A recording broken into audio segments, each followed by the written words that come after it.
have you communicated with a social media user who goes by the name ThATuMBRELLAgUY?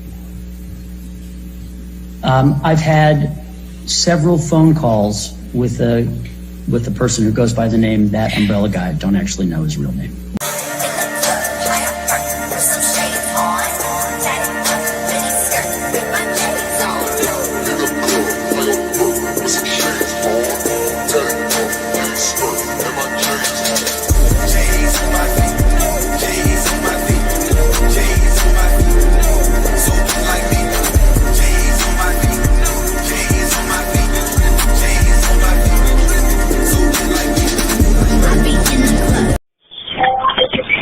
Unfortunately, every time I make a call, it becomes content for them idiots.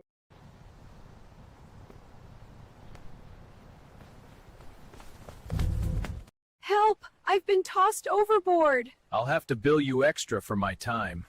Welcome to the show. You look incredible, like a dessert that owns a yacht. That's exactly the vibe I was going for. You know, sweet but slightly out of your tax bracket. Mission accomplished. How does one even shop for a suit when your head is... Gold on my neck, gold on my hand, purple with the stripes, that's the walk of a man. Sidewalk shining, city lights humming, every step I take, they know a boss is. Blazing the whip, gotta vanquish the needs. My kingdom for some poppy seeds. Yo, yo.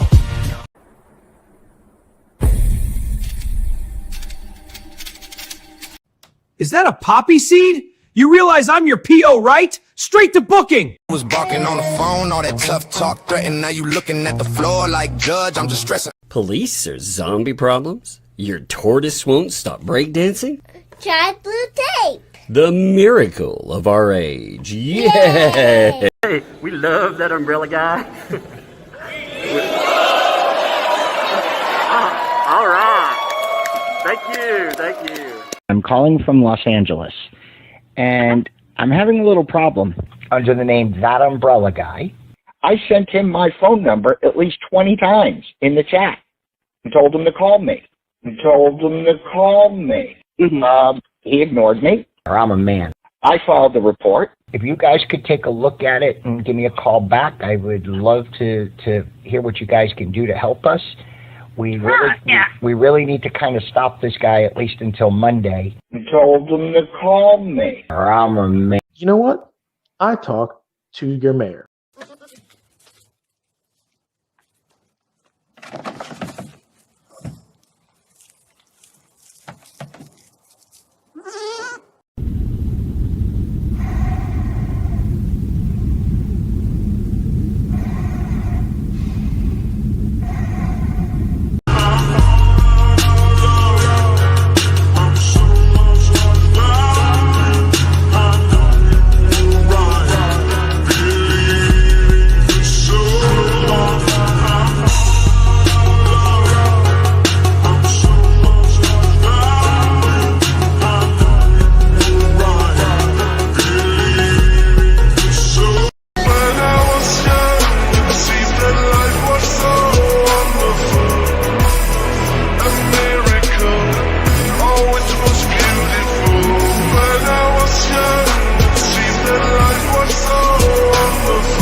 Run it back, 56 bands on the clown in the shack. Yeah, 100 more vanished all up in the cracks. Check going crazy. TUG on attack, let's go. They said donate, we so desperate. Turn tears to a Tesla checklist. Turn prayers to a payment method. Little PayPal past the plastic necklace. Help the cars, same story, same script. Whole life on a thrifty wish list. Scam saints in the tin can kingdom. Time you thrown on some milk crate business. 56K, that's one poor soul. Thinking they feed in the fight got stole. 100K plus from the rest that roll into Walmart rugs in the folding bowl. Trailer park struggle on the live stream angle. Meanwhile flexing every cheap little trinket and candle. Screenshot sobs, then they cash that handle. Turn halos into handles for they sandals. You ain't hustling, you harvesting hope. Tie good people by the neck with a rope. Crying on cam, I can pay my bills, then flex next week with the shopping cart field. Swore you was broke, but the math don't match. Same sad script, just a different batch. Got your mods in the chat like a watchdog gang, but the logs don't lie, every dollar got fame. Lip gloss lies in the lawn check throne. Plastic crown, little prepaid phone. Counting $30 on the milk crate table, talking big talk. But the numbers tell fables. 56K is one plays their part. 100 more gone, you've been picking folks apart. Trailer door squeak when the cameras come on. Whole fake kingdom about to get torn. You hit donate, then you hit delete. Screenshots surfacing, receipts on repeat. You play poor, play sick, play pray for me. But every sad story got the same IP. Refresh page, see the sub go climb. Meanwhile, you lying about the deadline time. Jack cries, then you buy more shine. All that pity turn to petty design. DOG got the timeline tape. Side by side clips can't escape. Freeze frame flex with the checkout page. Then cut to your we so broke state.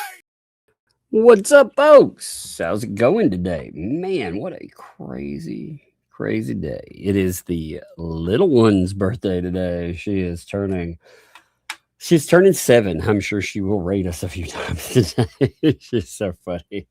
But oh man, what a day. I have some case law to go over with you. I think will be a lot of fun. Plus, there's quite a few things to go over. I think the case law is going to make it really interesting. We started talking about it a little bit last night, but I think we'll really get into that today because I think you're going to find subpoena is not going to go the way certain people think it is. They're really causing problems for Lynette with all this mess too. They say they are not going to cooperate with subpoenas. Oh, hey, what you doing, kiddo? You want to come and talk for a minute? Yeah, it's birthday time. It's what? No. Whose birthday? Is my birthday? No, my birthday. Oh my goodness. So you're how old again? I forget. 7. 77. No, 7. Just 7. Just 2 sevens? No, just 1 7. Oh, just 1 7. Okay. All right. Do you have a great birthday today so far? Yeah, it's my birthday today. It's your birthday. You want a birthday song for you? Actually? Yeah. Okay, let's bust you out a birthday song. Here, come here. I'll sing. Can you? I'm gonna bust her out a birthday song real quick. It's the perfect time for it. You ready? Can you get it with me so I can sing along with it too? Okay. Ready? Happy birthday. Happy birthday. From both of us to you. Happy birthday. May all your dreams come true. Happy birthday. Happy birthday. We love to have you here. Happy birthday. Here's to another year. I'm gonna be 7. I know. Just 7. I caught that. Now you are 7 today, right? Did you enjoy your cake? Hey, check this cake out, by the way. It's a Minecraft. Now she asked for it specifically this way. Okay, so when you look at it, you're like, okay, it's cool. Yes, this is her request made manifest. I okay. cut the sword out. Yeah, I know you plucked the sword out and everything. Check this out, Like the folks. master sword. So this was her birthday. She said, "I want a number 7 yellow, right? I want balloon candles. I didn't even know balloon candles existed." And I want 7 candles, okay? Because I'm quarter 7, not Yeah. 77. So you see there are 7. exactly. So there are 6 candles that are balloons and a 7. So that makes 7 candles. We have 2 sparklers on the front of it too. And she said, fell. yeah. And she said, you wanted a Minecraft cake. Yeah. It But said happy birthday in yellow. yeah, she picked that out. She wanted it just like that. And she said, though, she didn't really want just a Zelda cake, but she wanted a master sword in the cake. So, as you can see, sword in the cake, right? Yeah, we're trying to get a Zelda cake, but Yeah, they didn't have a Zelda. And you were like, well, let's not just make one. We'll use a Minecraft cake. So you get both worlds, right? yeah, maybe. That's pretty good, Someone should make an animation where Zelda, Link, and Minecraft characters meet. Man, look at all that. You might as well just say thank you to everybody. Look at Thank this. you, everyone. Look. Hey, you see on the screen right there? Look, that's all for you. All for me. Yeah, that's all for you. You know what I think is funny about that is there are certain people out there that have been begging for months for money for a certain thing we'll talk about in a minute. But a 7-year-old could pop up and be like, oh, I'm just cute, you know? And yep. Don't have to. Cute. Yep. And I know you'll be cute forever, right? Yeah, until I'm really old. Until you're really old? Hey, how old is really old, by the way? What number would that be? How is really old? When we say this, if you had birthdays every day, you would be really old. Yeah, but I mean, how old would be really old? Like what number? Maybe like 90 or 90. Yeah, that's pretty good. All right. Or don't talk about 99. At 9? Okay. Hey, is Sissy really old? Hey, wait, is Sissy really old? No, because it still is kind of cute. Not too old. She's kind of cute still. Yeah, it's going to be 14. Oh, yeah. I know. She's going to be 13 soon, isn't she? Yeah, that's not a high age. I know. If you have birthdays every day, you'll reach 100. If you have birthdays you can get to down way. You can get to 100. The other way, like go down ages, you will be 1 year old or 0. Hey, that's what her granddad was telling her. You know, once you get to a certain age, you start counting backwards. That's what he said today. Because she said, how old did you say he was? You said he was what, 80? 80, yeah. He was like, I'm not that old. How old is he? Well, he said that when he got to a certain age, he started counting backwards, remember? So I don't know anymore. I guess he's getting younger. No, he's definitely not. Yeah, he's getting younger. He's going backwards now. He's gonna age backwards. It's so funny though. But did you have a good birthday? Yeah. Well, did you get everything you wanted? Yeah. Yeah. You got what else we get? We got to prank at her sissy too. That was funny, wasn't it? Yeah, I got a controller for my Nintendo Switch. Yeah, you got a controller for your Nintendo Switch. You got the phone back for us. You got the big games put in your room, right? You got you got that other game. Has Sissy started playing that game with you, Coraline? It's still charging. What? We just plugged it in. It should be ready. Tell her to plug it in. It was. I think Sissy said it was at 1%. Tell her to plug that in to the wall while playing. You can play while it's in the wall. We had it plugged up for a while. You know, hey, you don't run over yet. You know, you can talk for a few more minutes if you want to. I'm not running you off yet. But it is my birthday. I'm 7. I know. Well, I'll let you talk for a couple of minutes. Okay. I am 7, guys. I know. You're getting old, but that was funny when we pranked Sissy. So she wanted some plastic insects, right, to prank people with, right? Right, Sissy. Yeah, so in there was a pretty good-looking centipede. It really looked real. It looked pretty real, especially if you like conceal it a little bit. So she was like, "Let's prank Sissy," right? So we pretended to. I was in the rocking chair room. Yeah, so I pretended to get the centipede. I was like, "Look, I can handle it now. It's amazing!" Oh no! Dropped it. Did it scare her? Sissy does some pretty crazy pranks too, doesn't she? Yeah, and don't forget to read me 100 stories to my death, because you always forget to read that. Good Lord. Yep. Yes. I know. Well, no, I haven't been forgetting to read it. You've been doing other stuff when it's bedtime, remember? Yeah, finally. You were like, I want to play my game, or I want to do this, or I want to do that. Last night, it turned to my birthday last night. Did you see this pin gun? Whoa. I don't know if the pin works anymore. It looks like a gun. Yeah, it's got a pin. See, I don't know if it writes still. That's cool. You want it? It looks like a gun. It looks like a toy gun. Yeah. Yeah, it looks like a pen and a gun. Like you go shoot the pen, like boom. So you've had a good day so far, though? We got our cake. We got to wait for Gigi. It took a long time. Hey, look there too. You got some $10 there from Patricia. Thank you. Oh, look there too. Hey. You have It is my birthday. I'm having a great birthday today. Our cake was perfect. I just sliced and we had ice cream. Yep, we had ice cream and everything. I got ramen and mac and cheese. Is that light? Yeah, it's a lot. You want it? You want to take it upstairs? How is this light? What was the How about light? this? Why don't you go see about your game, and then you can come back in a little bit, okay? I'm gonna cover some stuff. I'm gonna be on here for a little bit, okay? So you can come back. All right. Hey, Dad. Yeah. What's that mask? It's a monster mask I found. It was we put it away. It's one of our monster masks we found. What is it? What was I don't remember. It's from some game. a game? Yeah, you can ask Sissy what game that came from. It's like a monster panda. Okay. Maybe she'll remember. Close the door for me, okay, baby? She's been so funny today. All right, check this out. Let's look at what we're going to talk about for a minute. So, one of the things that has been coming up quite a bit right now is a discussion about getting served. You know, because service differs from regular court into bankruptcy court. One second. Left the door open. I could hear him talking. Yeah, close the door, please. Thank you.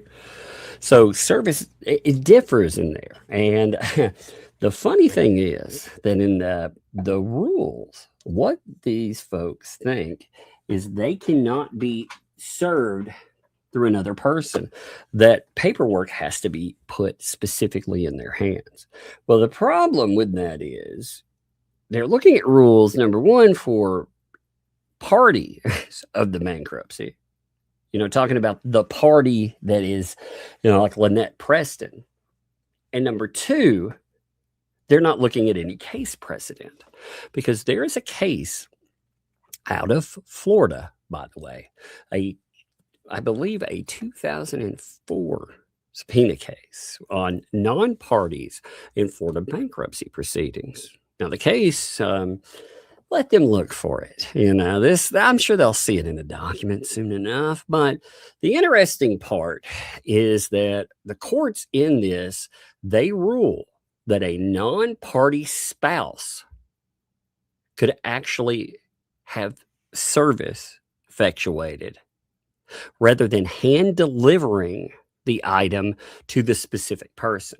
So what happened was there was a creditor that wanted, I want you to look at the similarities in some of this, okay? So a creditor out there, they want to examine a debtor's wife.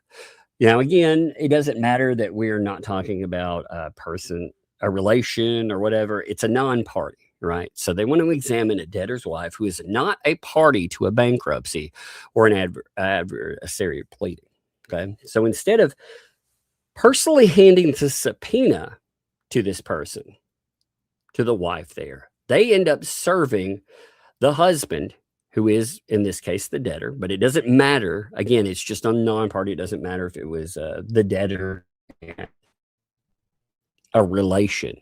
But it matters that it was a person that was married to the person that was supposed to be served.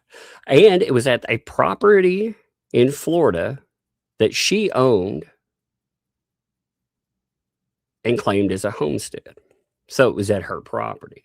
So in this case, again, you have a person that under bankruptcy rules, even though when you read through them, it talks about how to effectuate service. A lot of what they're reading are for parties in the case. This now, as far as the argument in that, the argument is the exact same thing that 2L that all these people are trying to pull. They're arguing that it's not valid because under Rule 45, it says a subpoena must be delivered to the named person, right? Well, the court, they end up rejecting that.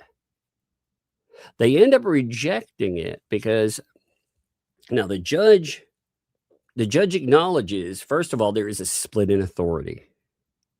They say that the older line of cases, it stated that the Rule 45 requires personal in-hand delivery, and service on a spouse or attorney is insufficient. However, However, there is a newer Florida line that it actually takes that over, and it says that this substitute as far as service is accepted if it is reasonably calculated to ensure actual notice.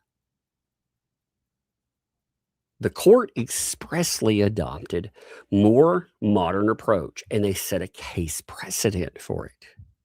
Now, the reason that this actually works with the husband, because the court, when they look at this, I wrote out notes for all this. This is why I'm talking about it this way.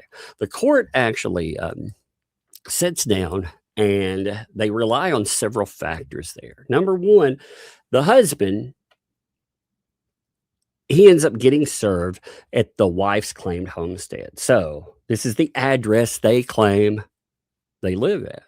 Same thing again that we're looking at with 2L. As far as the property, she maintains a presence there. Now, ownership of the property, she either owns or, again, is renting, leasing, whatever with the property. Now, as far as the husband testified that she actually knew about the subpoena, but unfortunately for 2L has been talking about knowing about this subpoena quite a bit. In fact, 2L bragged about writing a letter trying to get the person that served it in trouble. That letter from them, since they put it up, it's actually been talked about. Let's show that since that has been discussed. Give me 1 second. Let me make sure there's no address on it. So this is the service letter for that, or the complaint letter about service. This is what she put in. So she's acknowledging that she knows, number one, service is being attempted. Number two, she knows that it has been left with her husband.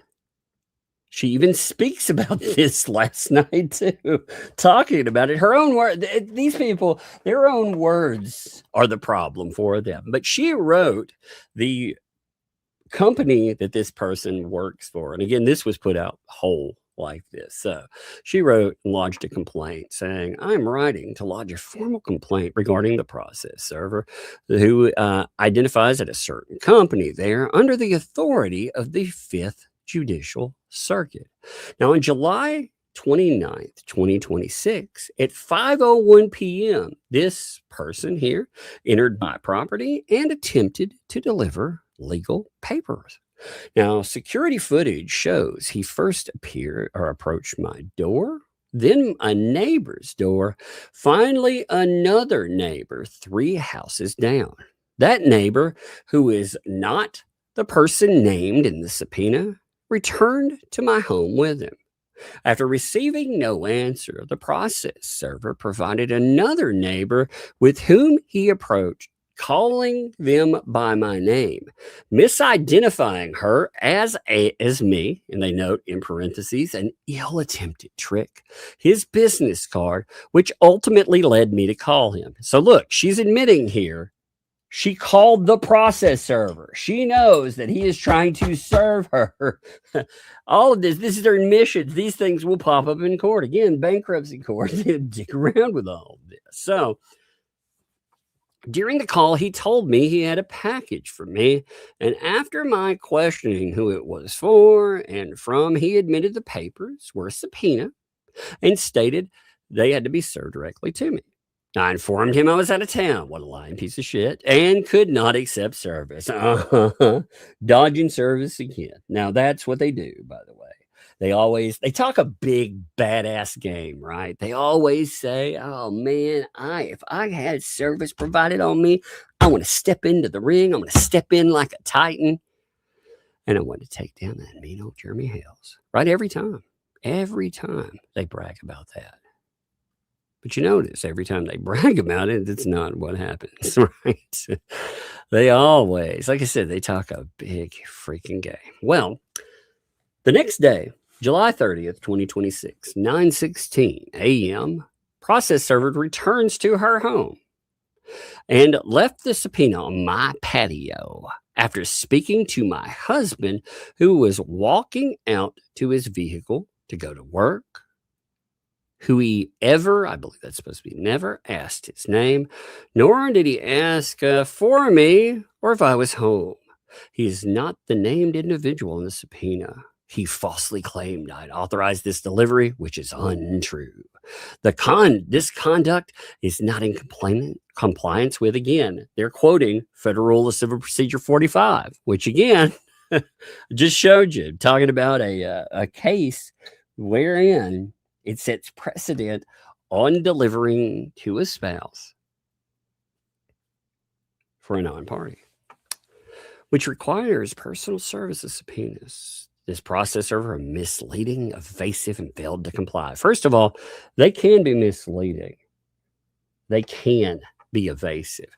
They cannot straight up. There are certain things they have to comply with, which when she notes it, he does tell her that this is about a subpoena. So he is very much being clear about that. He is not lying to her about they're trying to subpoena.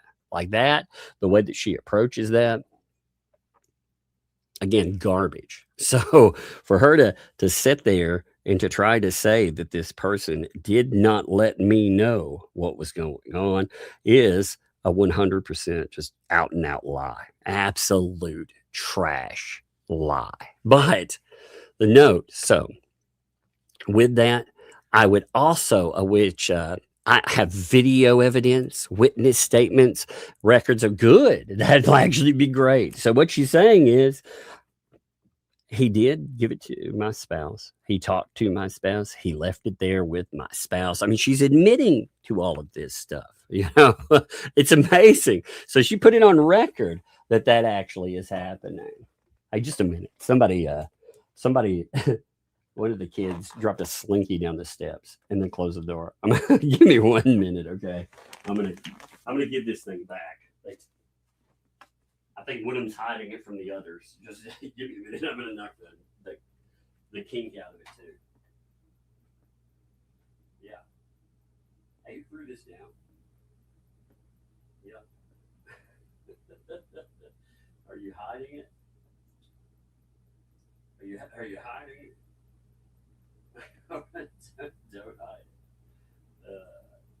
Oh, you kinked it. You're trying to conceal it because you kinked it. You can't, don't conceal it down here.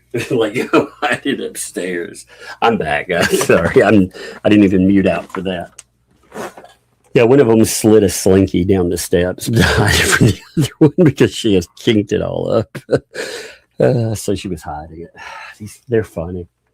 She's like, yeah, I didn't want to show her that. I got it all tangled up in a knot, essentially. Oh, my Lord. They're always funny. They're always doing something. But anyway, okay, back to this. I heard my door open, and I was like, what is that? And I saw a slinky it didn't walk down the steps. It just kind of flopped, blop, blop, blop down the steps. I was like, what in the world? Because you know that sound a slinky makes? That metal thing, that metal moving. It was pretty funny. But anyway, I would also like to note that this is the second time this law firm has tried to serve me with subpoenas for 2 separate cases that I was not and am not a party of. So look, she's admitting also I'm non-party. You know, first of all, it doesn't matter if you're a party in this. Again, like the case that I was talking about, and I want them to find it on their own. I want them to have to look this up on their own. But like in that case, the court, when they were talking about it, give me a second note. It was a creditor. They wanted to actually, talk with the debtor's wife. It's to see what was happening. But that doesn't matter. You know, you're talking about somebody who, while under oath, remember, the entire subpoena debacle is something that came up because Lynette Preston was under oath when she decided to talk to these people. And when you look at their actions, it looks like they took efforts to try to hide what went on, in the interview. That's absolutely what it looks like. Like if you're an outside observer, them having a live stream that's public and then suddenly shoving it behind a paywall, you know, when you're saying that you want to get somebody's quote unquote truth out there, that doesn't jive, does it? If I'm saying that I'm putting out someone's truth and then I say that I'm going to put whatever they talk about behind a paywall and tell everyone they shouldn't pay for it, it does look like an active attempt to conceal something. Again, I'm not saying that's what it is. I'm just saying they laugh too. So last night also, they again mocked the fact, by the way, that Lynette Preston, she won't get paid a dime for any of this stuff. I mean, they act like it's the funniest thing ever. That Lynette Preston getting money from them. That is the craziest idea ever. Isn't that interesting? God, they did so much. Yeah, her assertions through that, though. You got to listen to some of these. It's so crazy. I pulled up a bunch of stuff that they, again, they talk a lot. And the bankruptcy court doesn't seem to be wanting to play games. So they respectfully request a review of the process server's conduct and appropriate action by your office. Right. You know who else does stuff like this? Leslie. Leslie, in fact, went as far as to try to sue a process server for trying to do their job, stating that said process server was threatening and did all. I mean, they make up crazy shit, you know. And again, they quote laws that they'll look deep enough into. Like they quote a surface level understanding of it. Now, the court, actually, what's fun about this too is there are other cases that were tied to this. In fact, the court cited not one, to go with the count from Sesame Street, not two, but three different cases where this service and substitution, it was reasonably calculated to provide notice. Again, what the court is looking at, because 2L's been notorious about the you can't sue me, you didn't sue me. And yeah, they all seem to want to go to the Lutheran school of avoidance, right? That's what they all seem to do. So with that, again, the court, remember, when they're looking at service, what they're discussing with them is they're looking at, do they have a reasonably calculated chance to ensure actual notice? So again, she is noticed, by the way. She's telling us. She even told us last night, I know about it, but I refuse to read it. So it's there. She's telling you they have it. Like, what an admission. Oh, yeah, we have it, but we refuse to read it. What in the world? Like, there are things, if you're going to admit to things, maybe you don't admit that far along, though. Now, if you're comparing this to the case itself, I want you to listen to something. I'm going to read it, and I'm going to change out a name, okay? Just imagine this with 2L. So I'm going to change out the wife's name. I'm going to change it to Lisa, okay? Just listen. Quote, secondly, although Lisa was served via substitute service on her husband, the court finds that such service was effective to confer the court's jurisdiction over her. Pursuant to Civil Rule 45B1, quote, serving a subpoena requires delivery a copy to a named person. Courts, including the courts within the 11th Circuit, they differ over whether, quote, delivering a copy to the named person requires a subpoena to be served on a non-party individual by in-hand personal delivery to that individual, or whether substitute service upon a occupant member of the household is permitted. Now, they go on through that and they talk about, again, every reason that I've brought up here, stating, yes, it is actually permitted. So, again, it's about a non-party in how you effectuate service. Now, through that, again, it's not saying that every circumstance of that would work. There are obviously rules to that, but when you look at the rules, yeah, she works. And not only that, but the courts that are making these decisions here, well, guess where they're at? Yeah, they're in the same districts that we were talking about them being subpoenaed. Now, the active attempts to dodge service, going around trying to do that. They try to do it in the last case too. That also sets down precedent for it as well. So I think you can make a very good case that they're going to have a real problem with that. Now, what's fun with that, they talked about things like money. Now, some of these statements that came up with money are pretty interesting. Last night, throughout the video, said things like, he wants to know financials from me from one video. That's a fishing expedition. Now, actually, the questions about that, they're admitting that they do know about the subpoena. Let me see. Let me pull up the subpoena, what it asks for, etc. Give me 1 second.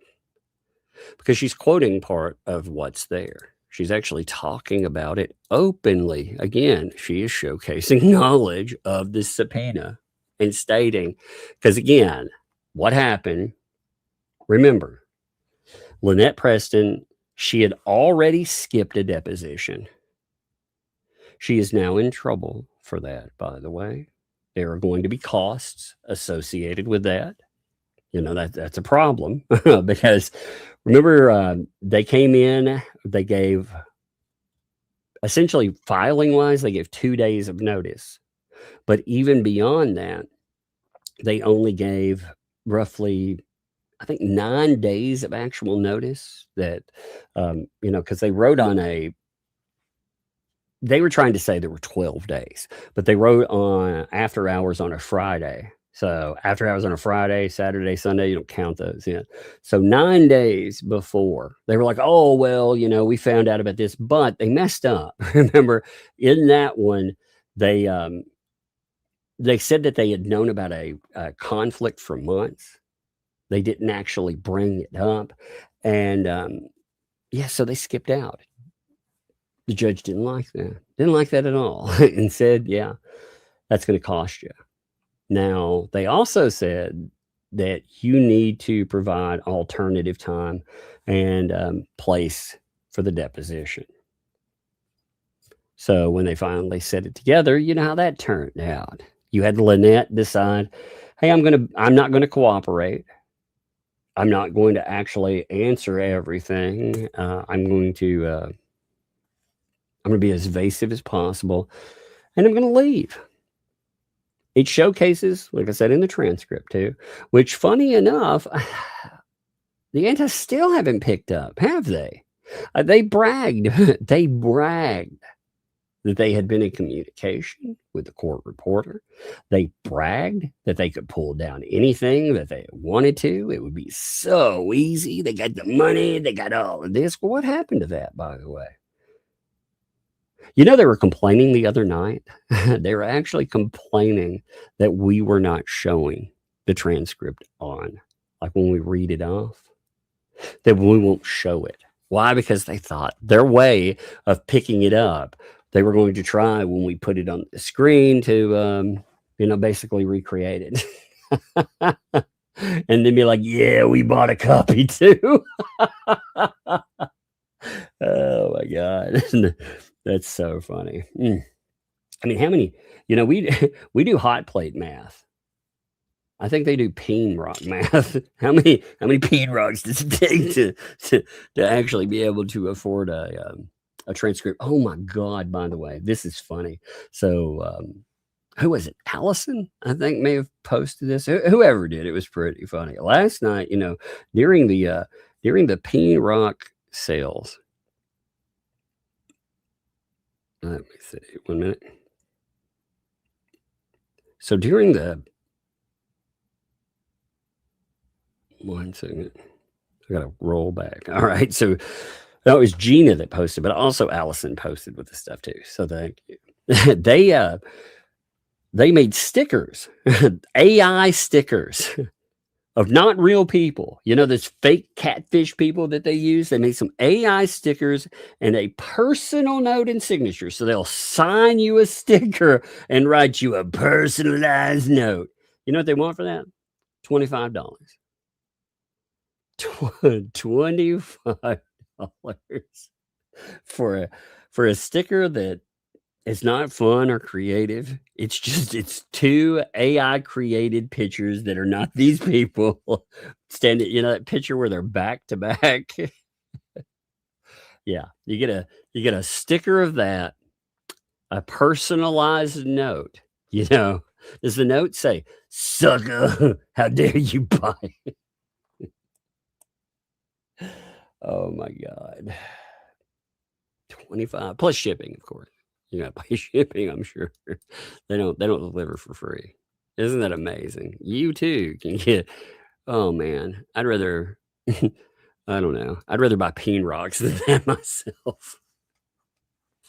But anyway, so they said that he wants to know my financials from me for one video. That's just a fishing expedition. And then they go on to Michelle.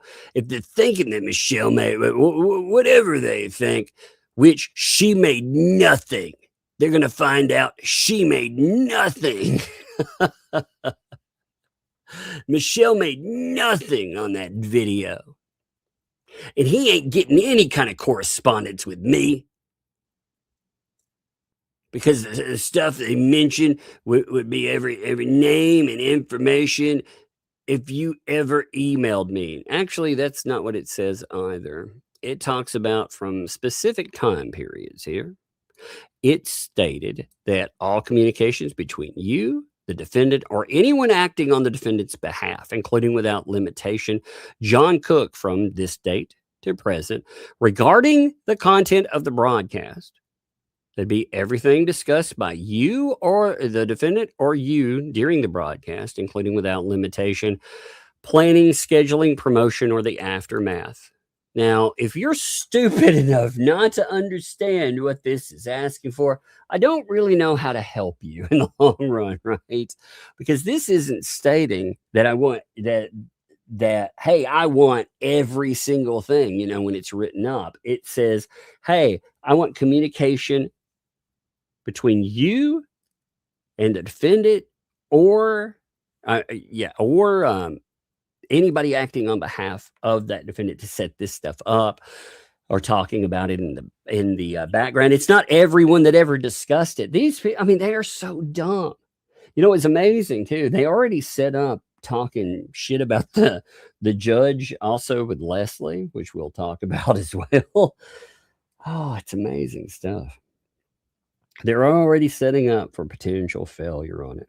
And I think that's really interesting because, again, one of the things that they miss out on through all of this discussion, I mentioned this yesterday. With Leslie, obviously, first of all, you want to win with the vexatious litigant motion. But it is one item in a chain of items. What really that is setting down and doing is it's saying you have been put on notice that the things that you're doing, you can't be doing this. You cannot be going in and filing lawsuits against people every freaking time that you just want to put them on the books. That is the epitome of a vexatious litigant. So no matter what is brought up, no matter what the judge says with it, it puts the person on blast and it tells them, And it tells anybody that ever is sued or harassed by them again, hey, maybe you need to go this route. So, win or loss, right there, that's the way you do it. You know, but it is one piece, one little cog there. And I think Randy did an excellent job, by the way, you know, but in court, you never know. You don't know how things will go. I try to never get overly excited and be like, this is 100% a win, because you can't promise that, you know. But last night, they were attacking the judge if there's a loss then, which we'll get into. And it was pretty wild. But as far as Michelle is concerned, also, they talked about Jeremy's finances, which was the dumbest thing I've ever heard. So apparently, the game that they want to play, which would never work out, by the way, is they're like, I'm pretty sure I'm going to ask. I'm going to ask for Jeremy's financial records for every video he's ever put out with Michelle, John, or HG in it. You notice that word there. I'm going to ask for. That's weird. So if Saran Wrap puts that out there, where did it come from? Again, what master do you serve? Like, she would have no standing to do this either way, because a creditor, you can't be like, hey, I'm going to investigate this creditor's finances. Are you fucking kidding me? You know, for 2L, the reason they could look at your finances is because of LP's money. If I've done videos talking about Michelle, I make money, by the way, if you'd like to support the channel, if you'd like to send birthday wishes, if you'd like to laugh at the fatties who have been trying to collect money for almost a month now, and a 7-year-old can make more money than them, hey, jump on in. But, oh, Lord. I mean, these folks, they crack me up with that. But they're trying to say that he will be subpoenaed to bring out every video that's ever mentioned Michelle, John, HG, because I'll make sure that the bankruptcy court knows how much money he's made off of her. What is that even? Are these people, I'm telling you, are these people touched in the head or something? I'm trying to understand that. Is that how that works?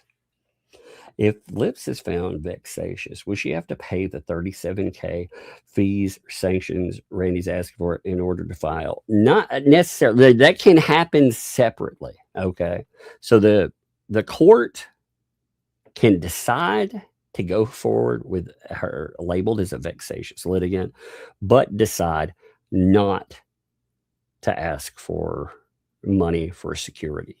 That's their call. Their call on each case that comes up. What this basically does is a vexatious litigant. See, she was trying to say that, again, the vexatious litigant, like, she couldn't be labeled that because it takes away some kind of vested right. You do not have a vested right to be a vexatious litigant. Just to know, you don't have that right.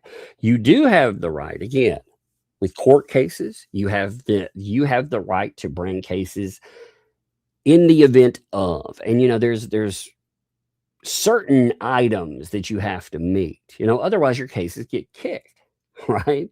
Well, the court, they're deciding beforehand, before anything happens, when they're looking at those original filings, if you have a chance of actual success, if you're looking at a potentially meritorious claim. So before anything else, they're saying, number one, you're not bringing garbage into the courtroom. And number two, you can afford this. That's where the money comes from. Now, the money, one of the misreadings that these people were having is the idea that you only have to pay this security if you're the plaintiff. No, that's not the way it goes. That's not at all. But again, that's up to a court. So you could have the decision without that. Like, the court can just decide how they want to do it. But these are good questions like that, you know. And I sat down and I, a lot of this stuff, again, I've asked a lot of these questions myself because, well, I'm in the case itself. Again, Randy did a good job actually going over everything, asking Lips questions, really hammering down cases. I especially found it, I guess, fascinating. I always love that word. They get her to last night, by the way. So another thing that they've brought up, they're telling people that she can become a lawyer again in Florida. And when they ask about how they got there with her losing a license, they will not discuss why she had to permanently retire. They won't talk about the clusterfuck of, excuse my words, but still, it is an absolute trash fire. They will not talk about the reason there, which I will encourage you. You just look it up. You will find the documentation. Read it yourself. She has done, read the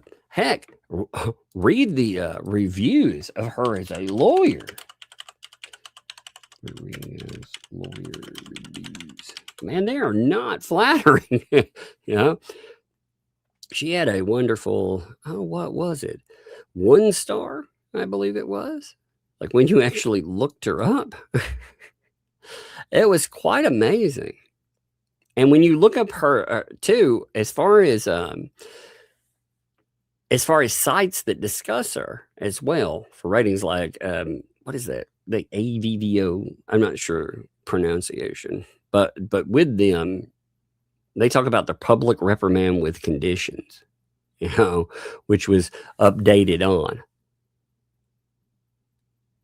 So they actually remove a lot of the reviews even then. So if there were positive reviews at one time, those positive reviews, they went the way of the dodo bird. I mean, the ones that you find are these. Check this out. If you really, or you want to get down to the nitty gritty, I mean, this is what you have left over. And some of them are pretty amazing. So this is one of the sites there, and if you look at it, wow, 1 star lawyer. Wow, that's amazing. Now you have some that, again, will skip over anything because they'll be like, oh, those are written by people. Okay, well, 2022, 2021, let's go with these two, right? Let's read them. Would you like to hear them?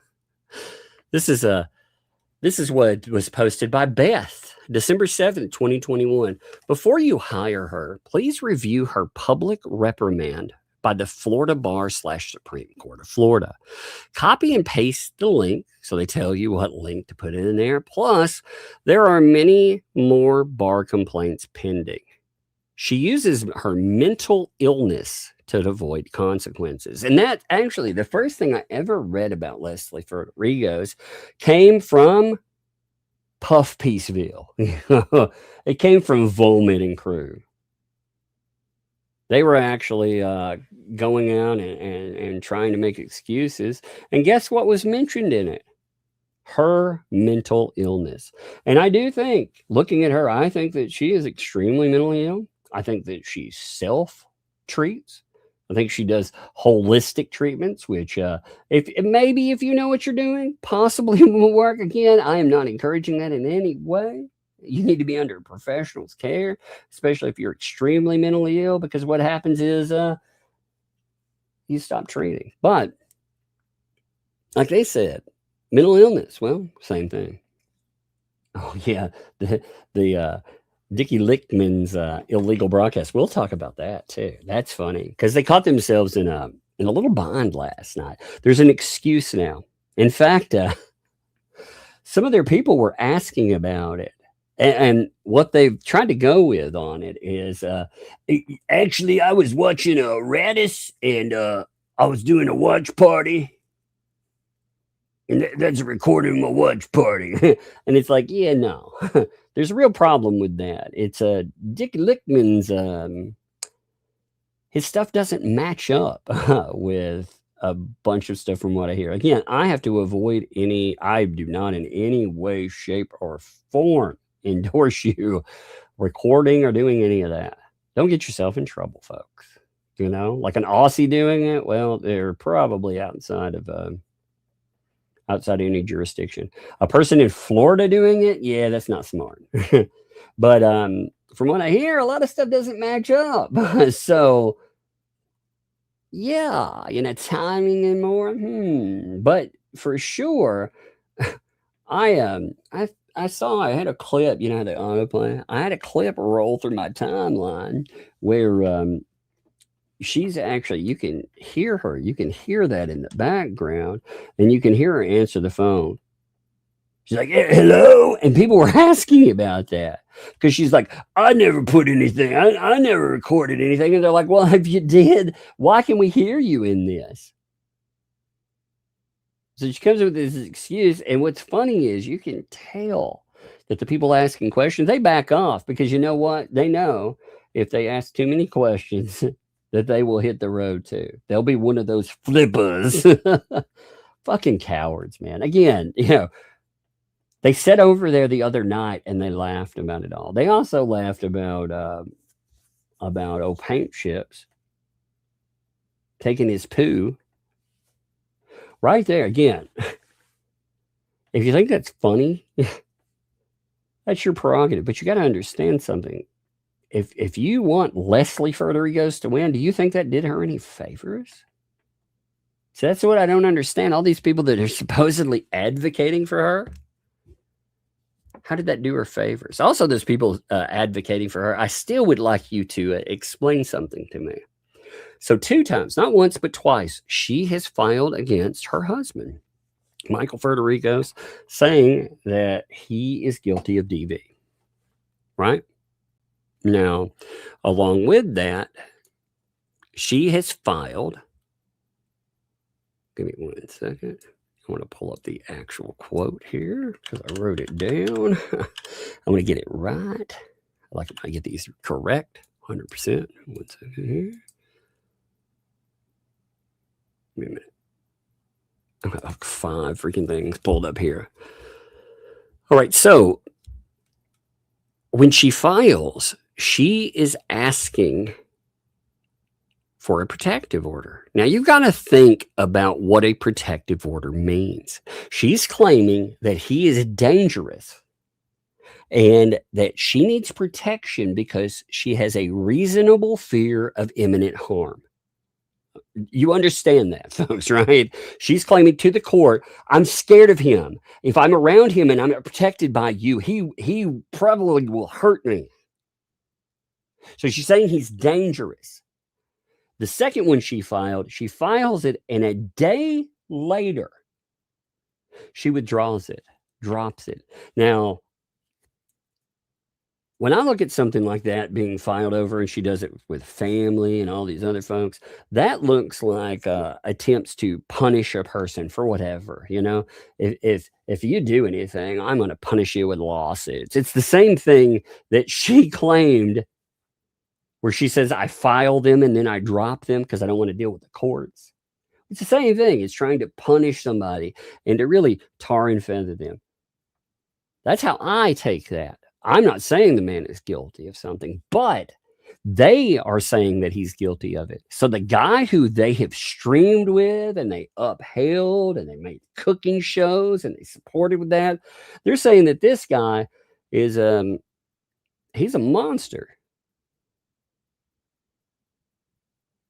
based on her. So they have a quandary here, and they will not answer you for this.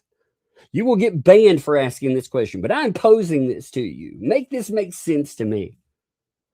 Either she is a liar and she tries to destroy people's lives. Remember, she's gone after, through her lawsuits, you look this up on your own. She has gone after, God, name the family members, including her own mother.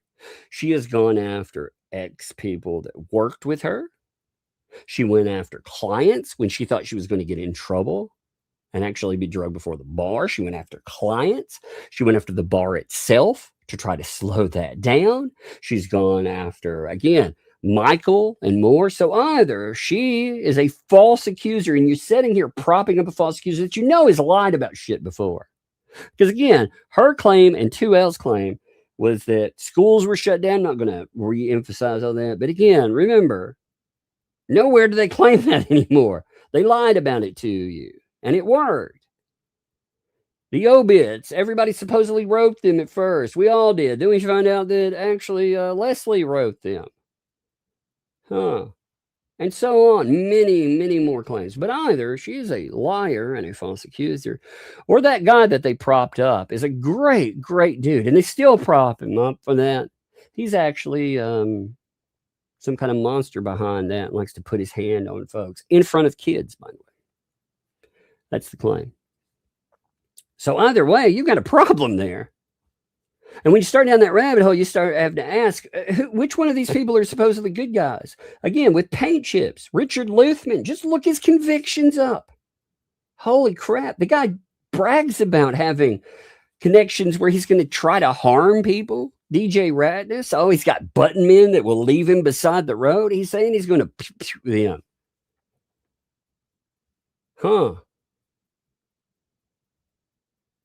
Just start going down the line. All those people, you gotta join in again. You gotta be okay with all that to hate Jeremy Hales. Why?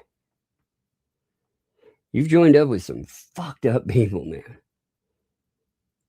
People that take from the elderly.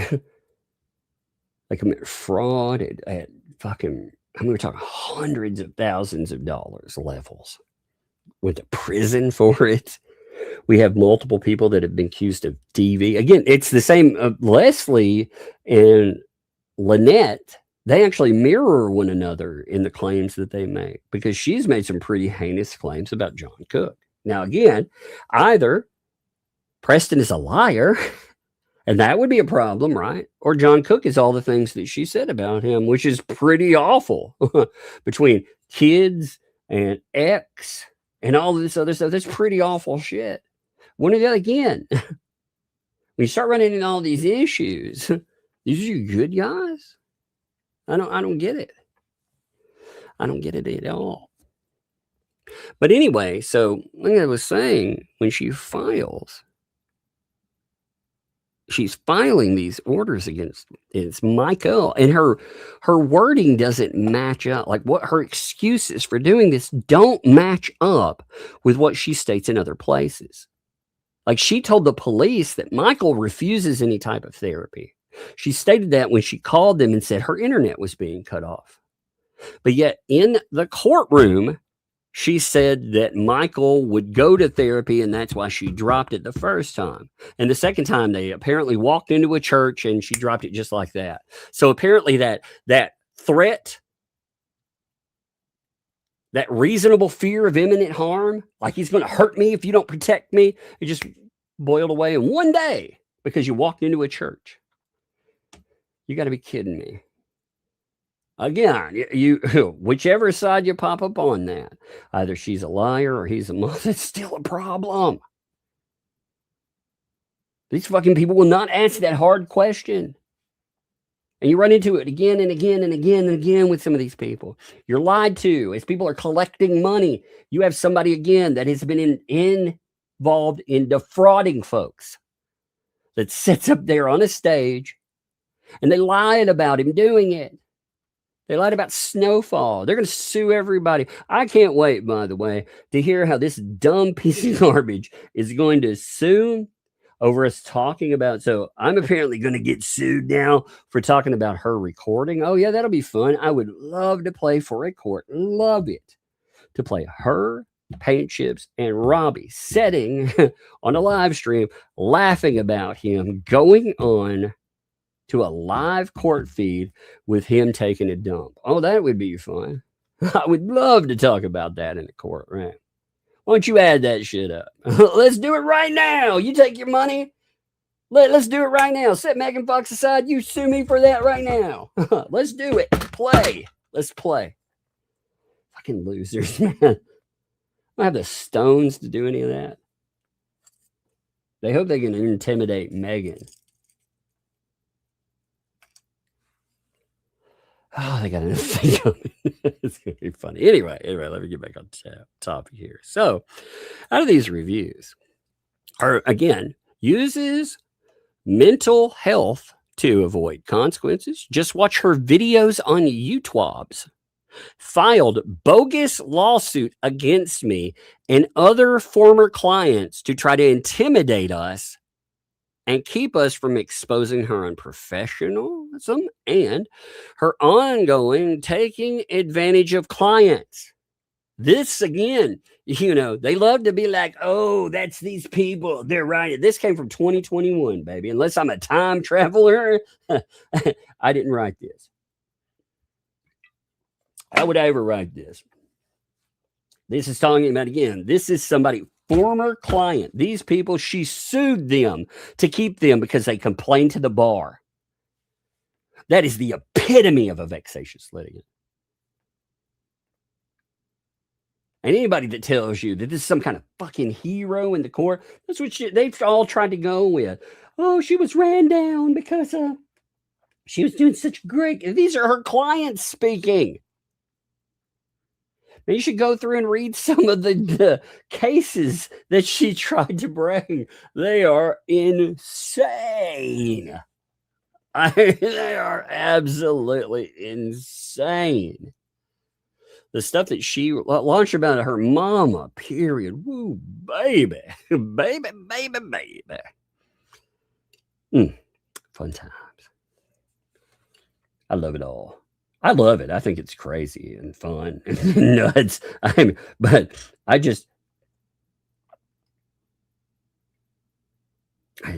kind of love it. I love it all. All right, let's look at the other one here. But they say stay far away. Stay away rather. Stay far away. We'll take your money and you will get poor representation. Fun times there, right? Oh, here's another one. This is 2022. Can't be us, right? Let's read this one. Look at all these massive 1 stars, by the way. She was retained and it held my case to drop for no justifiable reason. There was no communication from her or her office.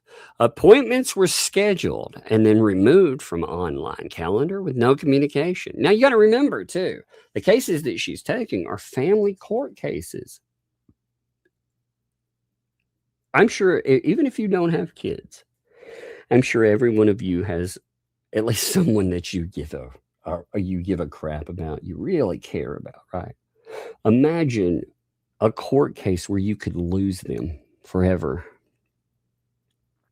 Imagine being in that kind of struggle, because it's real.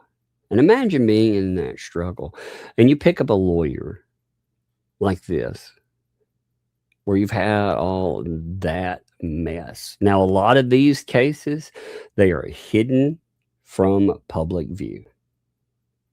Why? Because of the nature of them. Cases involving minors, more often than not, are not available.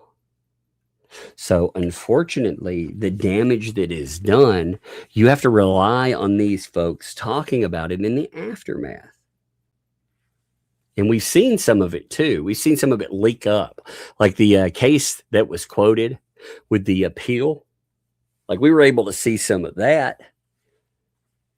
And that went really well. It's essentially, again, I'm paraphrasing, but she and a client get in trouble because, the client ends up taking them. Again, I don't care what the reason is in that. A lawyer saying that that's okay is not doing you any favors, because you will lose that kid no matter again, even if you have a justifiable reason. Unfortunately, you'll lose that kid forever, potentially. I mean, all these people. But let's see. There was no case briefings, not even before hearings.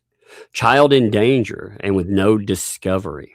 Did not represent me or my child and made false representation to me. Oh, fun. So told them wrong about the case too, which that's a wonderful lawyer, right? They tell you, yeah, it's going to go this way, or we're going to be able to go that way. Again, that representation may cost you your kid forever, That's a frightening thing, 1 second.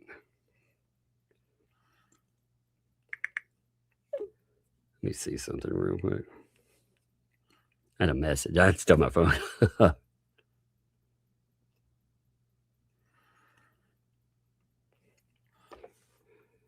But the lawyer did not follow through with anything that she stated she would be doing. She would do, rather, placing my child in continued danger. I would never recommend this lawyer for consultation or any service. Her paralegal had emotional outbursts over the phone, screaming and gaslights clients on phone with a witness present. Fun. Now, again, if this was just one or two things, you're going to get negatives here and there. I understand that. But you notice we end up dealing with a lot of one-star folks. Like it's not a random review here or there. It's kind of like with Stark, Scott Stark's practice. Like, I hate how he ended up, but Scott Stark's practice was a 1-star practice. Hey, kiddo. Hey, is that you? Open the door. Yeah. You can come down again. We're gonna have a birthday raider again. Give me a second. Okay. It's okay. Come here. It's your birthday. You can come talk for a few minutes if you want to. Whose birthday is it again? Me. I'm going to turn 7. Just 7, not 77. 17. So it's how old again? I'm confused. Just 17. So you were 6 and now you're 7. So you're 67. Is that how the math works? No, I have no 6 in there. Just 7. Oh, okay. All right. What are you doing? You playing video games? Sissy just left. She just left. Were y'all playing Coraline? Yeah. Yeah. I started a new game because half of it was already played. I wanted to start it again. Yeah. You want to start at the beginning, sure. Did you figure out how to go in the doors and all that too? Yeah, but Sissy stopped playing. I told her that you have to read. Yeah, well, tell her. I said she has to play. Like, that was the agreement. Or she gets clean today. One or the other. She gets clean heavy today. Look, happy birthday bag. Yeah. So look. So it's not 17. You're sure? And not 777. Yes. Okay. I hear somebody. 7. They said they're 7 too. 67. I'm a 7. You were just 7. Okay. Just was 1 7. That's it. Not a 67. No 6. No letter. Just. Yeah. So she wanted a game for today. Coraline and I got Freddy's. Yeah, she wanted Coraline, which is, you can have some of those if you want. Yeah. She wanted Coraline, which is a DS game. It's an old game. It's out of print and was not cheap, but she talked about it for a long time. So she ended up getting it. For my birthday. Yep, you ended up getting it. And some of it is wording. So you're getting much better at reading, aren't you? Yeah. Yeah, you were reading. She read some stuff to me, and she only missed one word in it? Yeah. That was, instead of it was funny. She was reading through this thing and it said something about a hog in it, right? And she was like, why don't they just call it a pig? If it's a boy pig, just call it a pig. Yeah, so they're like, even if it's a boy pig, why don't you just call it a pig? What's up? Yeah, that's true. It's not even called a look. Yeah, you got the little snappings. You learning how to snap? Now, you're getting closer. Look, my hands are getting old. It's harder for me to snap my fingers. You're old. How old are you? Old. I'm 100 million years No, old. for real. Oh, we're not talking about my age. We're talking about your age.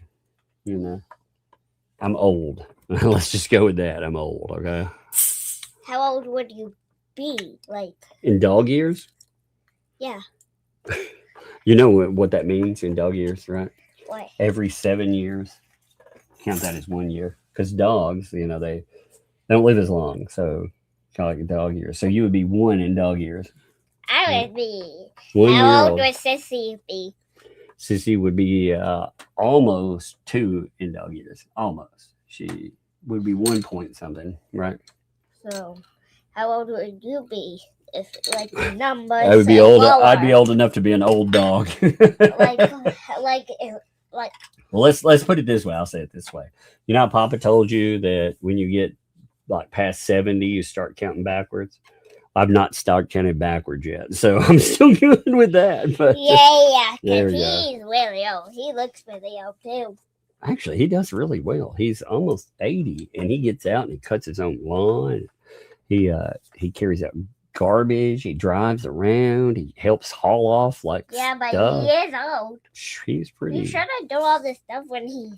Well, he should take some breaks, but because his mind says, "Hey, I can still do it." My mind's 20, but his body is. But he, you know what?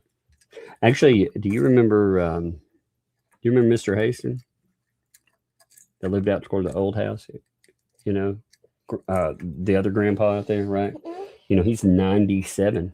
97? Yeah. We remember that guy who was driving around his tractor and stuff. He's almost 100 years old. So that's amazing. Oh, look. Everybody's saying hi, too. That's nice of them, huh? Yeah. It is my birthday for you.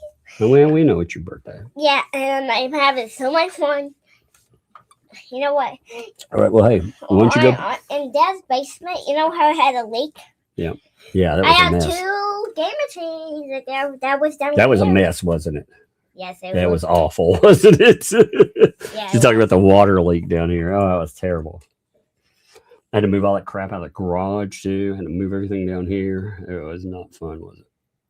Did you have fun with it at all? Here, you can take part of this. I wouldn't have the fish because it disappears. You have no coat. Well, you take that with you. You can take it with you if you want. Okay. You can get you a whole one upstairs if you want. But hey, tell Sissy she you can take that. You can have that. You can have the rest. I want a whole one. No, there's not a whole one of these, but you can have a whole. You can have that and a whole one up there if you want. It's your birthday day. Like that kind? No, there's no more of these. I'm talking about you can have one of the regular. We got a regular today. Okay, well then that's fun. Then, look, but hey, gift this stuff. I know they're cool, but hey, listen. Look, it's a cat. I see that, but hey, listen to me. Hey. Tell Sissy she needs to help you. Okay. Okay. If you want to play, tell her. She said she was going to do it. So you can text her and ask. No, she doesn't answer. You tell her. You tell her Dad said. I will text her and say it too. Ooh, okay. The snake was peeping out until I got over here. Yeah, he's been hiding a lot, But hey, if you're wanting to play, for real. Look, I'm texting right now. Let's look. I'm telling her right now. Play Coraline with A. All right. What's this? That's a book reader. You can take that with you. Look through it. It might make it cool to look through it. Hey, but I messaged her and told her, okay? She knows she's supposed to be. Close the door. Close the door. Thank you. She's playing a game where they have words that pop up on the screen, and she's actually getting better at reading them, but you can't read everything on there. So today, her Sissy's supposed to help her with it. That was one of her birthday things, and I told her, okay, well, she had some stuff she was supposed to do today, and I told her, well, you can get out of it if you do that. So that's why. That's why I'm like, you got to do it, because I'll let you out of some stuff, and you're actually going to deliver on that stuff. But anyway, all right, I got to wake the computer back up. I'm sure we'll get a few raids today, and that's okay. Again, it's her birthday. She's excited. We had all of her stuff early, but she's had a whole birthday week too. So it's culminated in this, but she's had an entire week of birthday stuff. So when you celebrate, you can't celebrate for one day with a kid. Ugh. Let's see if there's another one of these. This one says child custody. And you never know with people posting. Again, you never know with some of these what exactly is somebody that they'll always blame it on somebody out there like you or I once they go past a certain date. But all of the old records for that, they've all been flushed. So anyway, let me see. Let me go back to what we were talking about here. Now, like we were talking about again, subpoena. Now the subpoena, it's pretty, I mean, it's not asking for a lot yet. There will be questions about money for sure. And Lynette, you notice, by the way, once Lynette, I'm very curious about something, Lynette. You were very vocal. You were being vocal about, you're being vocal about 2L. You started talking about how you get threats all the time. When you actually speak, you start deleting things. And then right after you talk about threats, you just disappear. Isn't that weird? Now, again, I think there's a monetary component that goes to that, and maybe something else, Lynette. I do wonder what these people have on you. But they are harming your bankruptcy case.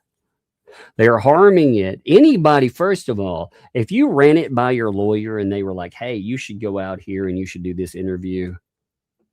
I don't think you ran it by your lawyer. I actually don't think you talked to them about it. I think you probably listened to a bunch of idiots that told you it was okay because they were talking about it being a First Amendment issue. You know, all these morons kept talking about her interview, and she can talk about whatever because it is First Amendment protected. The thing that they did not put in there, again, is the fact that she did not successfully allow her depo to end. So everything she said is potentially under oath. You know, a court ultimately makes that decision, but I don't see why it wouldn't be. Because again, she went out, she talked about all of it. She talked about the questions she was asked, but also she volunteered more information as well. Now, as far as that video, you may be asking, well, why doesn't Randy go and secure it himself? I mean, after all, there are recordings, unadulterated copies. Well, I'm sure that Randy, I'm guessing this again. I don't know with a certainty, but I'm sure that any question that a person asks, they already know the answer to. So when he asks for a copy that is not been modified in any way, he probably already has one. That's going to be my guess with it. You know how long something's going to be. You know what kind of things are contained in it, but you want a verified copy that you're going to use in the courtroom.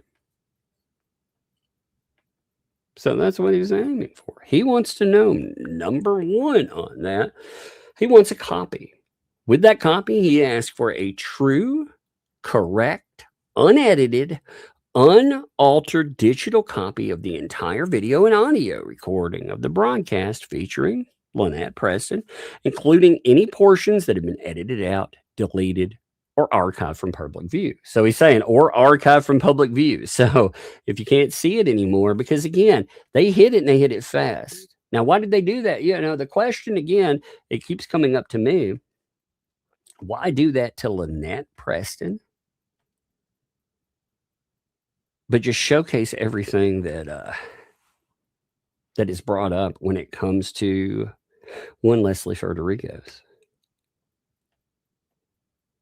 Lynette's probably got to ask. I mean, again, I'm sure Lynette gets either fed a line of bullshit or she's just told shut the F up, you know, one or the other. But Lynette's she's got to be asking herself why her truth is not allowed to come out. Why they put it behind a paywall even before this happened, why they tried to hide it. And remember, they didn't hide it behind a $5 paywall or something where they're trying to bilk a few bucks out of people. Okay, that's fine. I would actually argue that if you're making accusations against somebody, that's pretty jacked up anyway. But, okay. They at least have an exclusive interview, whatever. But they didn't do that. They put it behind a $500 level where they tell nobody to actually pick it up. And what's amazing to me in that is the people that view their channel just go along with that.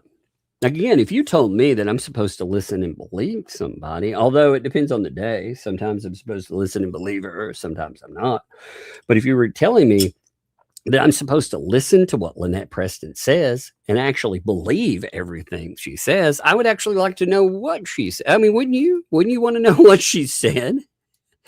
That wouldn't make sense, right? But no, they hid it behind a paywall because you don't deserve to know that. You plebeian moron. I mean, what's up? They do. If you ask too many questions, they'll be like, you're an idiot. You're a flipper. I thought some people were going to get banned last night. I really did. I thought they were going to. They kept asking, I guess, a few too many questions. And it was entertaining. I think I want to play the Hale's video, by the way. I want to see his views on it. And let's go through it with him and us. Again, being there. Some of you, you know, again, you're allowed, 100% allowed to have been an observer. There's nothing wrong with being an observer. If something is open to the public, there's nothing wrong with being an observer. The problem lies in, again, Florida residents making copies of things. And it's real funny now, too. She's trying desperately to spin that I didn't record it. Now, what was funny, though, is Paint Chips said that his copy came from a protected source. He made a big drama about it coming from certain people, and then their voice ends up on the recording. You're like, ha, ha, ha, ha, ha, ha.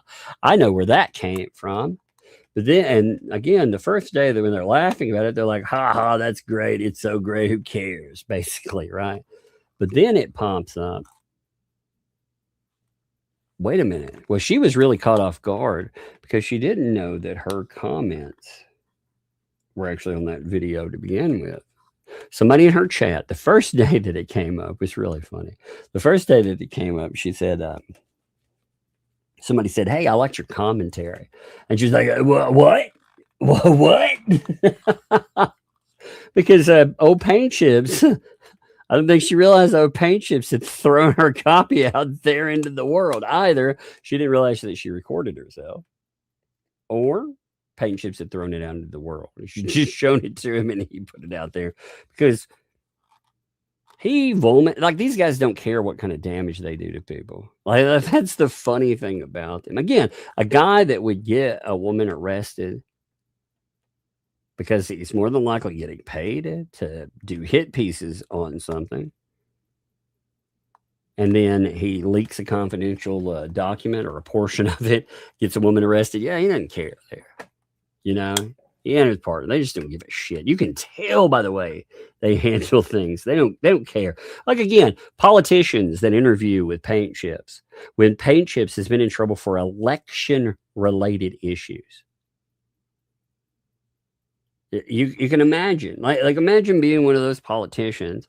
You don't realize the person you're getting cozy with or we're talking about this stuff. They've actually been in real trouble with election-related problems. You could see how that would blow back in your face potentially, right? And I'm sure they don't disclose any of that. But they don't care. They don't care at all, you know. But anyway, so with the subpoena, you had asking for just a true copy of what happened, communication, setting that up, the aftermath, etc., but only between her talking about Lynette Preston and the people running this mess. Finances. She's like, I ain't turning over any of this. I ain't turning over any of it. That's so crazy. Like, if the court tells you you have to, you have to. She's sitting out here saying, I'm not going to. I absolutely won't. So you won't cooperate with the court? Is that what you're saying? You remember, too, I know we've brought this up already, but you remember these people also stating that if they wanted, first of all, they wanted to tell their stories, but if anybody wanted to hear that, to subpoena them. Now, you notice they go out of their damn way to dodge that. I mean, they're being subpoenaed. They asked for it. They asked for it forever. They were like, you know, subpoena me. He's like, okay, so you're subpoenaed. No, I've never been subpoenaed. I mean, they talk a big fucking game, you know? They're like, I'm Billy Bob Badass until it actually rolls around to that. And then they say they have all this truth and it's going to set you free and it'll prove these people are liars and everything else. And it's just the same old garbage. They just recirculate, regurgitate the same shit over and over again. It's wild business. But she said she's not going to turn over financial records or revenue. She said again that Lynette didn't get paid in any of it either. They laugh at that fact. Like I said, that's so insulting to Lynette. But they're like, all documents, receipts, transfer logs, platform statements showing the total revenue generated by the broadcast. That is easy enough to pull, by the way. YouTube does do a broadcast by broadcast result. It is actually in their studio. Actually, all the metrics on that, they're out there. You can pull every I mean, there is a very detailed metric profile of every YouTube video that we do, and you can get very detailed. Let me show you one. Give me a second. I'll show you a video. Give me 1 minute, okay? I'll show you how they break down analytics wise. All right. Oops, it's the one we're on. We can't do the one we're on. Let's do another one. Can't do the one we're on because it's still collecting metrics. So let's do the one that came up. Okay, so for example, when they're asking about reach and all of that, here, check this out. It gets very detailed when you start down the rabbit hole. You can find out like how many people, you know, what the click-through rate is, how impressions work, what the views are, how many unique viewers that you get, you know, out of that. You know, that's still compiling out of it. You can see how many impressions end up. So that had 81,000. So that live stream had 81,000 impressions. You get a certain click-through rate because a lot of people don't know. Like when you're dealing with, I'm going to say something that doesn't have, like you're not dealing with a Hollywood issue or something. You're going to get smaller click-through rates. But you can see traffic sourcing. You can go again. You see revenue hasn't come through on that, but it goes audience engagement, overview. They have quite a few metrics. I mean, it is very detailed. So you can get very detailed about it. You can tell where any type of revenue comes from, anything. They can also look at, again, when it was asking about people that paid to view it. So when it's locked behind a paywall, there is the question again of how many people have a membership. Did they ever pay that $500 person? Did they ever refund that person? Or did they keep their $500? You remember there was one lady that said, essentially, I thought it was $5, you know, or I thought it was like $4.99 and instead it was $499. And they laughed at her at first and they said that she actually wasn't one of them. She was, one of these suckers, one of us paid for it. And then when the lady's like, no, you know, I'm here. I just alert, you know. And those people are like, yeah. And they're like, well, I told y'all not to buy that ever. You're bad. You know, I've heard some insulting things. Again, if one of you sent $500 and told me, I would walk you through how to take that off there. You know, I absolutely would. That would be crazy. If you wanted to send $500, hey, wow. But if you did that and we're like, I thought I sent $5. I mean, we've had that happen. It's happened more than I really, you know, it's uncomfortable for both parties, but it's yours. If you want to, you know, if you want to support something, then great. But like Megan says, but I want your ramen money, you know. If you're there, I mean, you can watch or whatever. But anyway, I digress. That's another rabbit hole. But Also wanting to know about splitter transfers of revenue to the defendant, which they laugh at. Again, they don't give money to Lynette. What are you talking about? Then again, you know, all the promotional materials with that and the viewer subscriber access log. And it's not asking you to go beyond. It's saying, hey, to the extent that this is provided by the platform. You know what's funny though? The things they complain about here, they're like, oh, that would show all your name. Wait, you all wanted the information of subscriber logs and stuff from Hales. You said that was okay with business damage and more. Well, okay. I mean, it's okay for Hales, though, right? So that's the subpoena that they're saying that they will not cooperate with.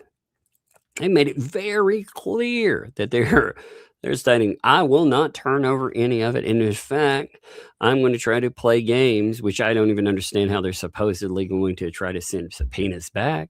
Again, if they're getting saran wrap to try to do any of that, he's not really operating under Preston, is it?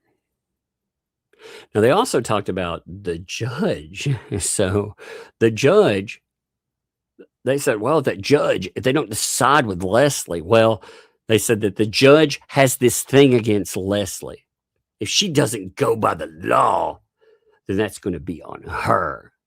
This judge, in fact, this is what they said about this judge, has only been in the civil docket since January. Judge did an interview saying things are non-due process. All court cases due process. I don't know how experienced this judge is. So again, this mushmouth moron is talking about, oh yeah, you know for sure, right? But if Leslie doesn't win, then it's going to get appealed. The appeal court will overturn it. It's going to be on the judge. It's going to be the judge's fault. I mean, again, when you go through all these statements, they're absolutely talking about that judge. Well, they have a problem with Leslie. Oh, because of the way she acts in court. Like, wow, if you think that's going to be a problem, then maybe don't act like a jackass in court, first of all. You know, they do draw inference from the way that you not only comport yourself in court, but the 40 plus filings you put in. Like how you file, you know, filing after filing after filing after filing, you know, they do make up their minds with part of that too. I mean, that is part of being a vexatious litigant. When she's papering the damn court, it's absolutely part of that. But it was fun. I'm telling you, the whole pivoting is it's so crazy. Again, on the recording, she at first acknowledges this is what AI says on it. They first acknowledge that the court hearing recorded. They acknowledge it existed, but then argues that someone else recorded it and posted immediately, right? Then repeatedly denies being an original recorder and says he only recorded his recording in a watch party, then pivots to stating others are falsely blaming her and frames it as an effort to save face. Oh, it's Redis. They're trying to blame me. I did not record anything. I didn't record anything. Now, what's crazy about that, again, her voice is on it. So the time frame doesn't match up at all.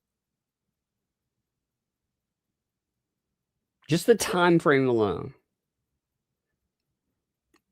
The time it would take to go through that and then to hand it over to somebody and then play it, it doesn't match. Not enough time. So to say that somebody else did it and you just had a watch party, no, doesn't match up. Again, these are people in Florida. You got a guy who, again, decides to disrespect the court by pooping on screen. Florida resident, by the way. You have another Florida resident doing this and then be like, I'm going to sue you over it. Such a clown show. Let's watch that hearing video. I think we have time. Let's do it. I want to watch it. Give me 1 second. I think that'll be fun. And they are really working to cause Lynette Preston some real problems, though. I'm stunned by it sometimes. Now, again, whoop, that was right, actually. Go and watch What the Hales. Make sure to give them clicks on any of these topics. I mean, they definitely, they deserve and need some love on that. I mean, these people just, they've treated them badly. They've treated somebody that, again, showed them kindness, helped them with their channel. Like a lot of you probably, well, if you've dealt with them, many of you have experienced that before. And if you're a person that has been around these folks for a while and watched them, you've noticed a lot of people that you yourself know that have been treated like that before. There's always a reason. There's always a reason to turn on somebody when they note an issue. And I'm not saying like there are people out there that I don't like. I think the people that team up with these folks, you know, again, if you're going to team up with massive fraudsters and false accusers, I really don't have a lot to want to do with you. You know, if you find that to be okay, I don't want personally to deal with you. However, you're allowed to have any opinion you want.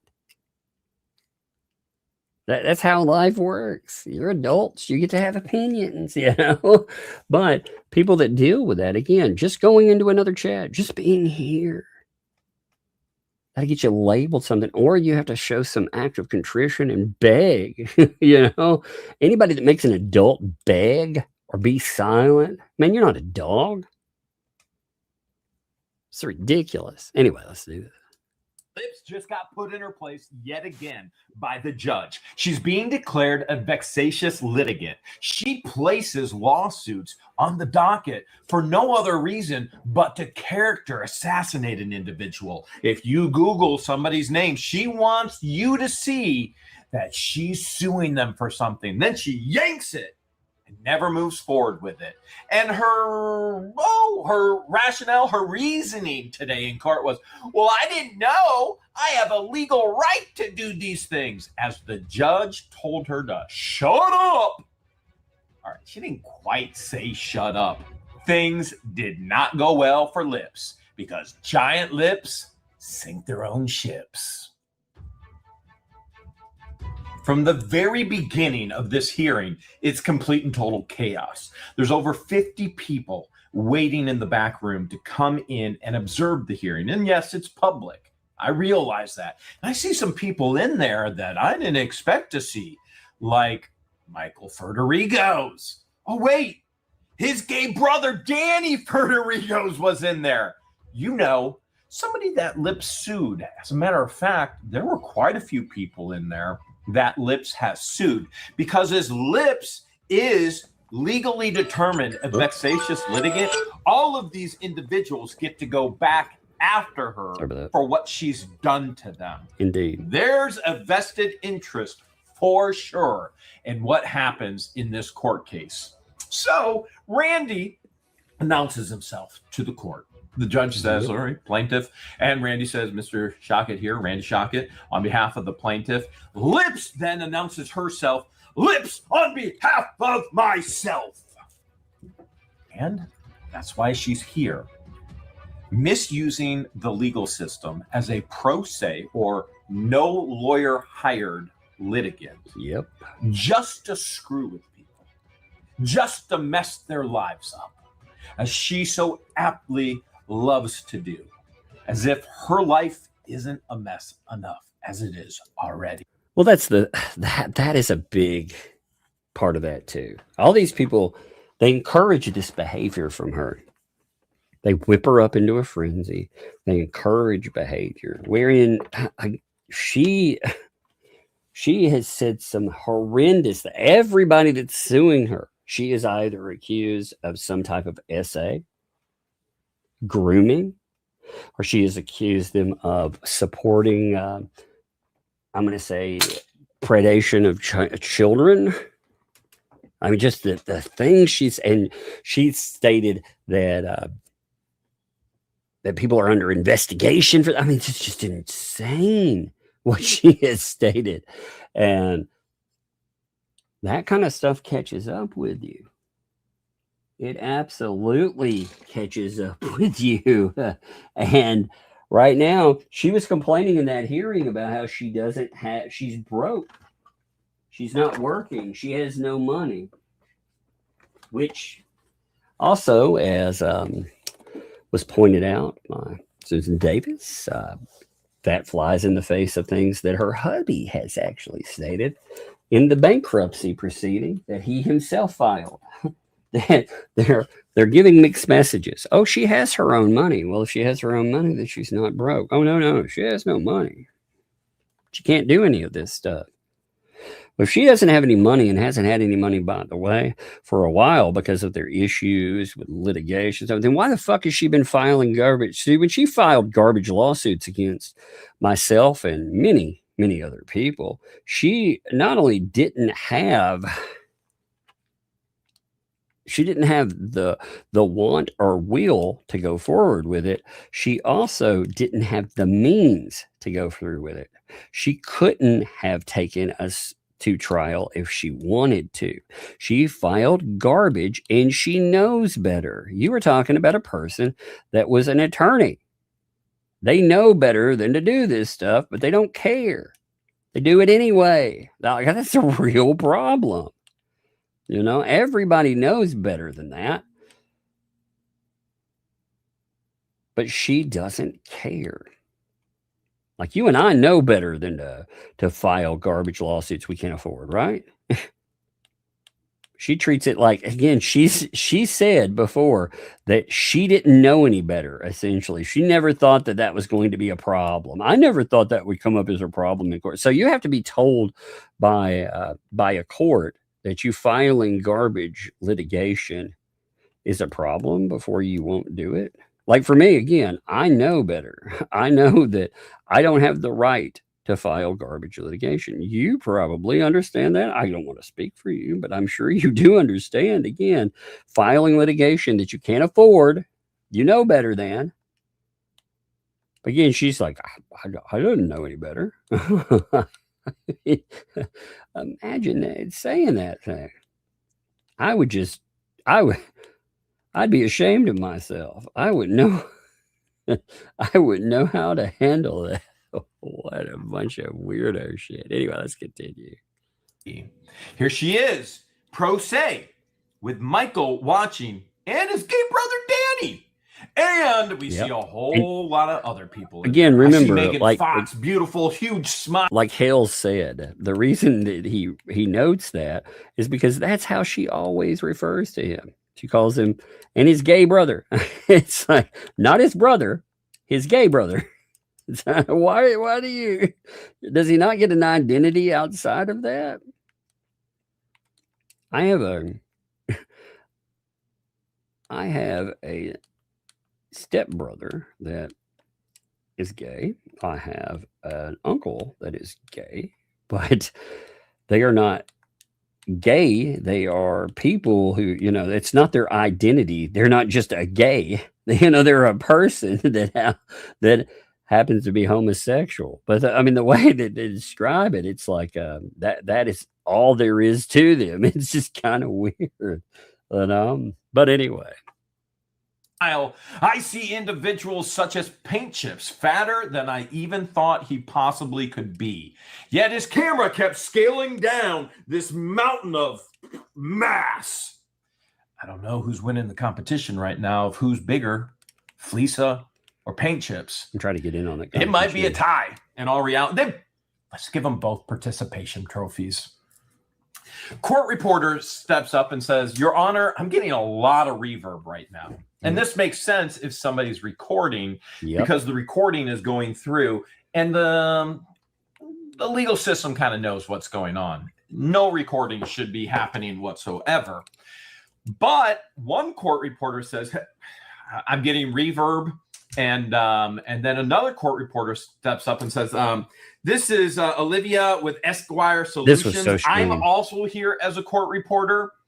And then we get a third voice that comes up and says, Your Honor, I am also a court reporter here today. Yep. 3 court reporters. Wait. Hold a second. We have 3 court reporters, 1 hearing. Lip says, I hired Leslie, the court reporter specialist. Well, that was we shocking. Have 1 there. She hired a Leslie. And we also have who we hired, our court reporter specialist, which we already have 3 here. Pick one, right? Yeah. There's 3 court reporters. No joke. Not a joke at all. Judge says, we don't need that many here. Nope. Well, Lips goes, well, I already paid. I had to pay that money up front. I prepaid. That's odd because she doesn't have a habit of paying for anything. I mean, she pays $4 instead of $400 for legal paperwork. And then we find out that Esquire Services, Olivia, was actually hired by Chips. Yep, which was weird too. Lip's husband, who she has filed 2 civil protection orders against, or injunctions in Florida is what they are called. And this comes up in court. So Chips hires a court reporter. I wonder why Chips wants a court reporter specifically. She said, she actually pushes that and says that it was miscommunication. So you mean to tell me that you don't know what your husband is doing with getting a court report? That's weird, isn't it? Like, it just seems weird, doesn't it? Like if I'm broke as a joke, I don't have any money to waste. If I'm getting a court reporter, I would want to only have you know what I mean? Only have necessary costs, right? Period. Yeah, that makes sense, right? Like, I wouldn't be letting anything run my costs up. They're like, oh, well, and it is so disrespectful in the way it comes up. I've said this before, but if you saw it, they don't say like, thank you or anything for being here. They're just like, whoops, we accidentally told you to be here and you weren't, we miscommunicated that. So no, sorry about wasting your day. No, I would have made them. I would absolutely made them pay me for that day. They probably thought, well, not going to get my money from this person, so screw it. But I mean, Lord, I would have been pissed. Wouldn't you? You waste your time. You come to the court. You're on time. You're sitting there and you see an army of court reporters. You're like, well, why is there all these people? It's not your fault. You didn't do anything wrong, but they punish one of the court reporters that they hired because they absolutely aren't going to pay that person. Right. So I thought that was interesting because they treat it like it's the court reporter's fault when it is not the court reporter's fault in any way. The court reporter didn't do anything wrong in that circumstance. It's absolutely them. They screwed up. But anyway, let's continue. I think something's going on in the home there. Some more stuff. Feels weird. I mean, Jeremy may be on the internet again. And Lips goes, you know what? We canceled that person because it wasn't confirmed. There was a double booking. Do you really think a court reporter is going to show up unpaid? Right. There's a double booking, non-confirmed. This is more frivolous garbage. So this court reporter goes, so I can be excused, correct? The judge says yes. And the judge goes on to say, I need everybody to mute your devices because the court reporter is getting feedback, reverb. It's not sounding natural like it should. And then the judge says, okay, is it any better? And Miss Shaw, the court reporter, the one of the 2 that stayed, says, yes, it's getting better now. And this is before we even get into the hearing. Judge goes on to say, Randy, Mr. Shockett, I've got your motion. I've got it all here. I've got everything that you sent with it. You may begin your presentation. Okay. Lips then interrupts. Shocking, right? Absolutely shocking. Those lips, as big as they are, they can't stay shut. She goes, Your Honor, I want to do an opening statement. I wasn't provided a witness list by Mr. Shockett. Why would we provide a witness list? The only witness is Lips. She's a vexatious litigant. She's done this. Oh, by the way, keep in mind, Lips said 9 witnesses she was bringing, she was putting on trial today. Guess how many of those witnesses were put on the stand today? Out of all 9, 8. Which, by the way, during the hearing, she said it was 8, not 9. But she filed 9. Was it 7, 6, 5, 4, 3, 2, 1? Where's fat, toothless Fleesa? Not even in there. And that's one of her star witnesses. Not even there. Not even there. Not a single person. Not a single person was put on as a witness today for Lips. Not one. Okay. Lips goes on, I wasn't provided a witness list. This is just another lawsuit.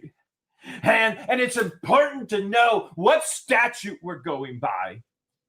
Oh, she goes, it's a matter of law.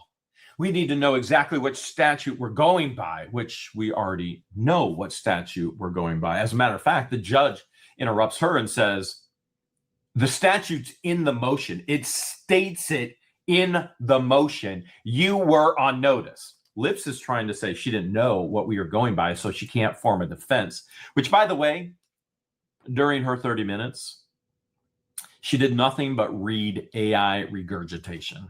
It was pathetic. Oh, wait till you see what the judge thinks. Actually, what it sounded like. Judge goes on to say, listen, I've got an hour dedicated to this. I don't want opening statements. I want to hear your arguments. Yep. So, since Ray Shockett brought she wanted to do an opening statement. She had put in a motion about that, which was crazy because essentially she didn't want to really do an opening statement. What she wanted to do first and foremost was to have a hearing that was pre-hearing to decide on this before we actually had any evidence or had any discussion, which is just, like I said, it's nuts when you think about it, right? It's absolutely nuts. And the judge shut it down. Like, no, you don't do that. So then she's like, well, I want to bring this up. Oh, no. Okay. Well, I want to object to everything. No. Okay. It's so lawsuit crazy. On behalf of the plaintiff, Jeremy Hales, Martha George Risk, that umbrella guy, Matthew Lewis, Megan Fox, not the Megan Fox, investigative journalist, Megan Fox. Yeah. She's got credentials. She's a journalist. She can show anything and not be scared of copyright laws, apparently. That's what I've heard from Flea Flaw. Okay. So she goes, I prefer to hear from Mr. Shockett first. Then I'm going to give you an opportunity for your response argument. And then Shockett is going to end with his reply. Mr. Shockett, I'd like to hear from you first. Randy then confirms with the judge, we've got 30 minutes per side, correct? Judge says yes. Randy goes on to say, I only have one witness. I don't know what she's talking about. She is the witness. She was going on about seclusion of witnesses. That means you can't keep them together. So one goes on the stand and they can't talk to the others about what happened. They have to be separated. They go individually on the stand. And she's going on and on. I don't have a thing of witnesses. There's no seclusion. This is a matter of law. Yep. Randy goes, I have one witness. It's her. There's no need for seclusion at all. And he goes, we're here today to determine whether Lips is a vexatious litigant.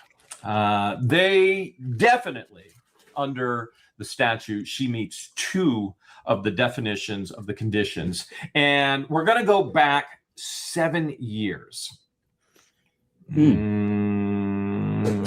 That's something else.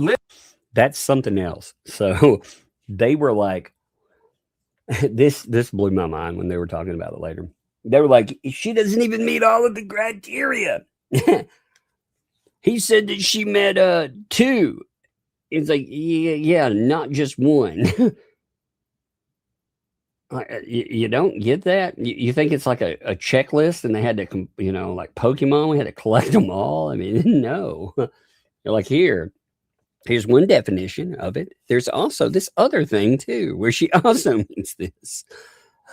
Lips doesn't like that. Lips doesn't like that at all because under the old statute, you could only go back 5 years. But we're going back 7 years under the new statute that changed. Okay.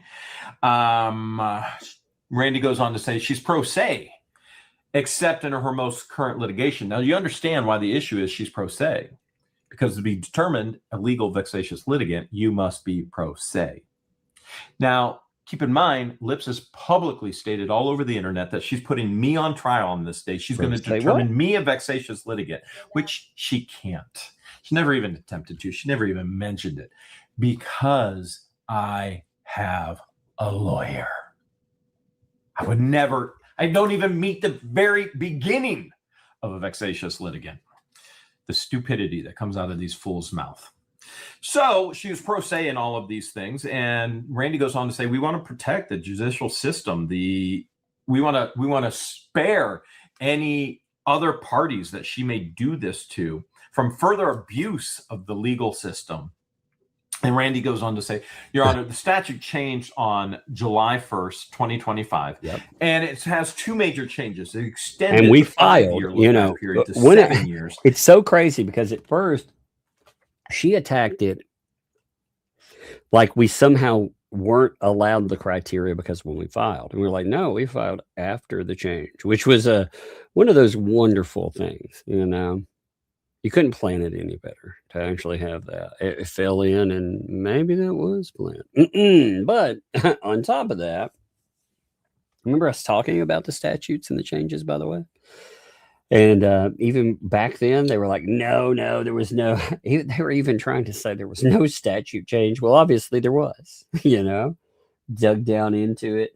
God, that's some old lore. But then they tried to say there's no look back. You can't meet the look back period because she's essentially, she wants it as since it's changed, she wants to say you can't look back any further. It's like with the statute change, somehow the old law didn't exist. There's just the new stuff, and it's so bizarre. It's so bizarre the way that she wants it to work. She wants basically nothing that she did. See, under the old statute, you could get away with the family law crap that she pulled. Just filing. She's been able to terrorize people under it. And when it changes, she's like, oh, I never thought I'd have consequences. That's what she's saying. I never thought I would actually be taken to task for doing this. You mean false accusing actually could carry some kind of ramification? Wow. Interesting. That's right, Chips. You're actually protected these days.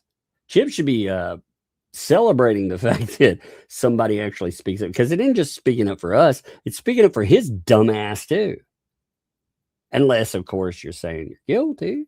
But hey, what do I know? And now it also includes family law, which Leslie doesn't like. Oh, Lipsy. Oh, she doesn't because at all. She has filed for multiple injunctions on Chipsy. Lipsy and Chipsy. Right, Michael? Right, Michael. You want to know what she looks like? She's wearing a wig. She looks atrocious. She's disgusting. That's what she looks like. She looks worn out. Actually, disgusting. She looks worn out to me. She looks like somebody that has been cycling a lot. They are not controlling their issues correctly. They're also, again, these people that are supposedly her friends, they are not encouraging her to control her issues with medication. They are telling her, they are enabling her in saying, yeah, she can go out and do this on her own. And if you have ever dealt with anybody with extreme mental issues, you know that you don't want to do that. You don't want to encourage that. But these supposed friends, oh, you can tell they do. That's what you're going to see. Oh, don't worry. Paint Chips comes in later into the hearing as well, and I think he's on a toilet, so it gets a little bit more disgusting. So he goes in to say, we are now including family law, and he goes, there is no such thing as a legal right to be a vexatious litigant, because that's Lip's entire argument. You can't go back 7 years. You can't include family law. I didn't know it was going to change, so I had a legal right to do what I did. That's her argument. Her argument isn't, I didn't do those things. Yep. Her argument is, I had a legal right to do those things. Yep. And Randy's argument is, nobody has a legal right. Yes, you don't have a vested right. Exactly. Her argument isn't just legal right. She's saying, I have a vested right. That's the difference there. You know, that's where it gets crazy. Because a vested rights, think about this. A vested right is a fixed, absolute legal entitlement belonging completely to an individual or entity that cannot be taken away, changed, or canceled by new laws without consent or due process. She's saying that this stuff, she has the vested right to do these things. And you do not have a vested right to be a vexatious litigant. Harass individuals with meritless, frivolous lawsuits. Nobody has a legal right to be a vexatious litigant, even if you're Lips. Randy goes on to say, most of these cases are actually here in your court, Judge, which is reality. The judge has jurisdiction over all of these things. Randy says there's 4 family law petitions filed pro se, voluntarily dismissed. Then he's interrupted again by Lips. She goes, I want to put this on the record. Randy goes, I don't appreciate being interrupted. And the judge, wait, hold a second, not yet. Then Lips says, I'm allowed to do a legal objection. And the judge goes, Mrs. Lips. Okay, she says, Mrs. Ferteri goes, this is how we're going to do the hearing. This is Mr. Shockett's presentation. If you want something on the record, you do it during your presentation. Do not interrupt. Lips then interrupts the judge and goes, well, I wasn't given any evidence. The judge says, Mrs. Lips, Mrs. Ferteri goes, it would do you well if you would wait your turn. Do not interrupt him again. Yep. Now it took her a few more minutes to screw that up this time than it did before. But the statement that came up, the way Randy responded to it, it was almost the same thing. It was so bizarre. Like, man, am I turned in, to a repeat, on the last episode of Vexatious Litigants. She shut up. She finally shut up. But there was so much said online how this judge is going to come after me and is going to do this and do that. And yet the judge is only going after. It was weird. They were like, the judge is going to hammer down and do this. 2 civil actions, Judge. Yeah. 1 guardianship appeal. 1 federal civil action. There in family law, there was 2 stalking suits, 2 domestic violence suits against her husband. All ended without relief for her. Sometimes it was just abandoned for no service. And she sued the Florida bar. Oh, wait until you... I guess you're not going to see it, but wait until you... Oh, man. When Randy brought up that Lips sued her mom, the judge had the judge's complete and total attention. If you could read nonverbals, don't mess with mama. Randy goes on to say, lastly, she sued the Florida bar. she has then abandoned all these cases, and she stated publicly online, this is 2 years ago, everybody's seen the clip already online, where Lips admits she's proud, she's bragging about her unlawful action, saying, and I filed a lawsuit and then I withdraw it. I file it to get it on the record. And she says some other mumbo jumbo, and then I withdraw it because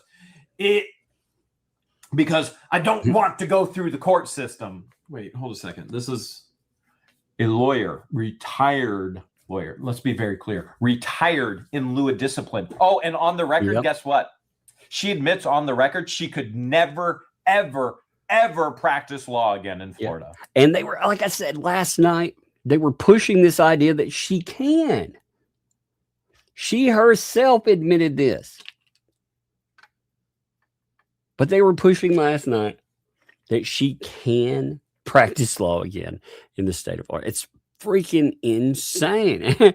Like, you know, Lips just said, well, doesn't matter, apparently. My God, anybody that saw that themselves.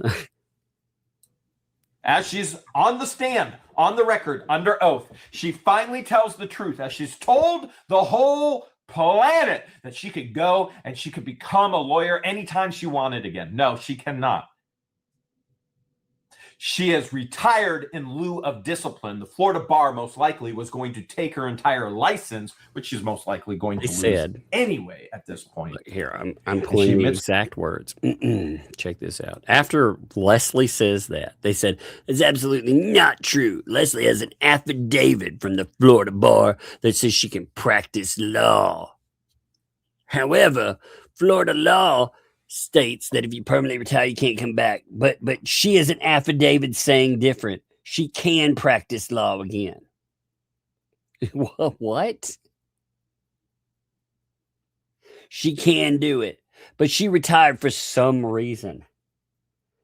Now, they won't tell anybody what the reason is. They will not discuss it. They were saying, yes, she can practice again in Florida. No.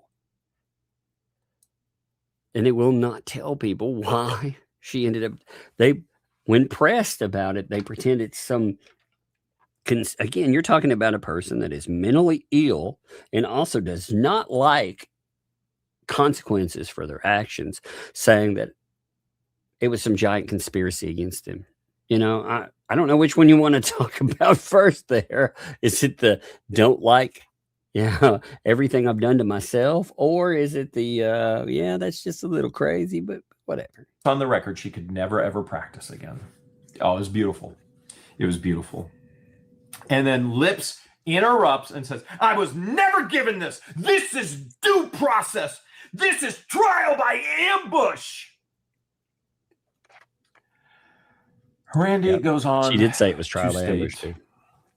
The most common sense thing in the world. Your Honor, the link is in my motion. It's in my memorandum. Everything was given to her. And the judge says, Mr. Shockett, please continue. Randy says, what we just saw is not Meredith's lawsuits. She made a public admission that she files lawsuits solely to create a public record rather than to litigate. It's a major issue. Major issue.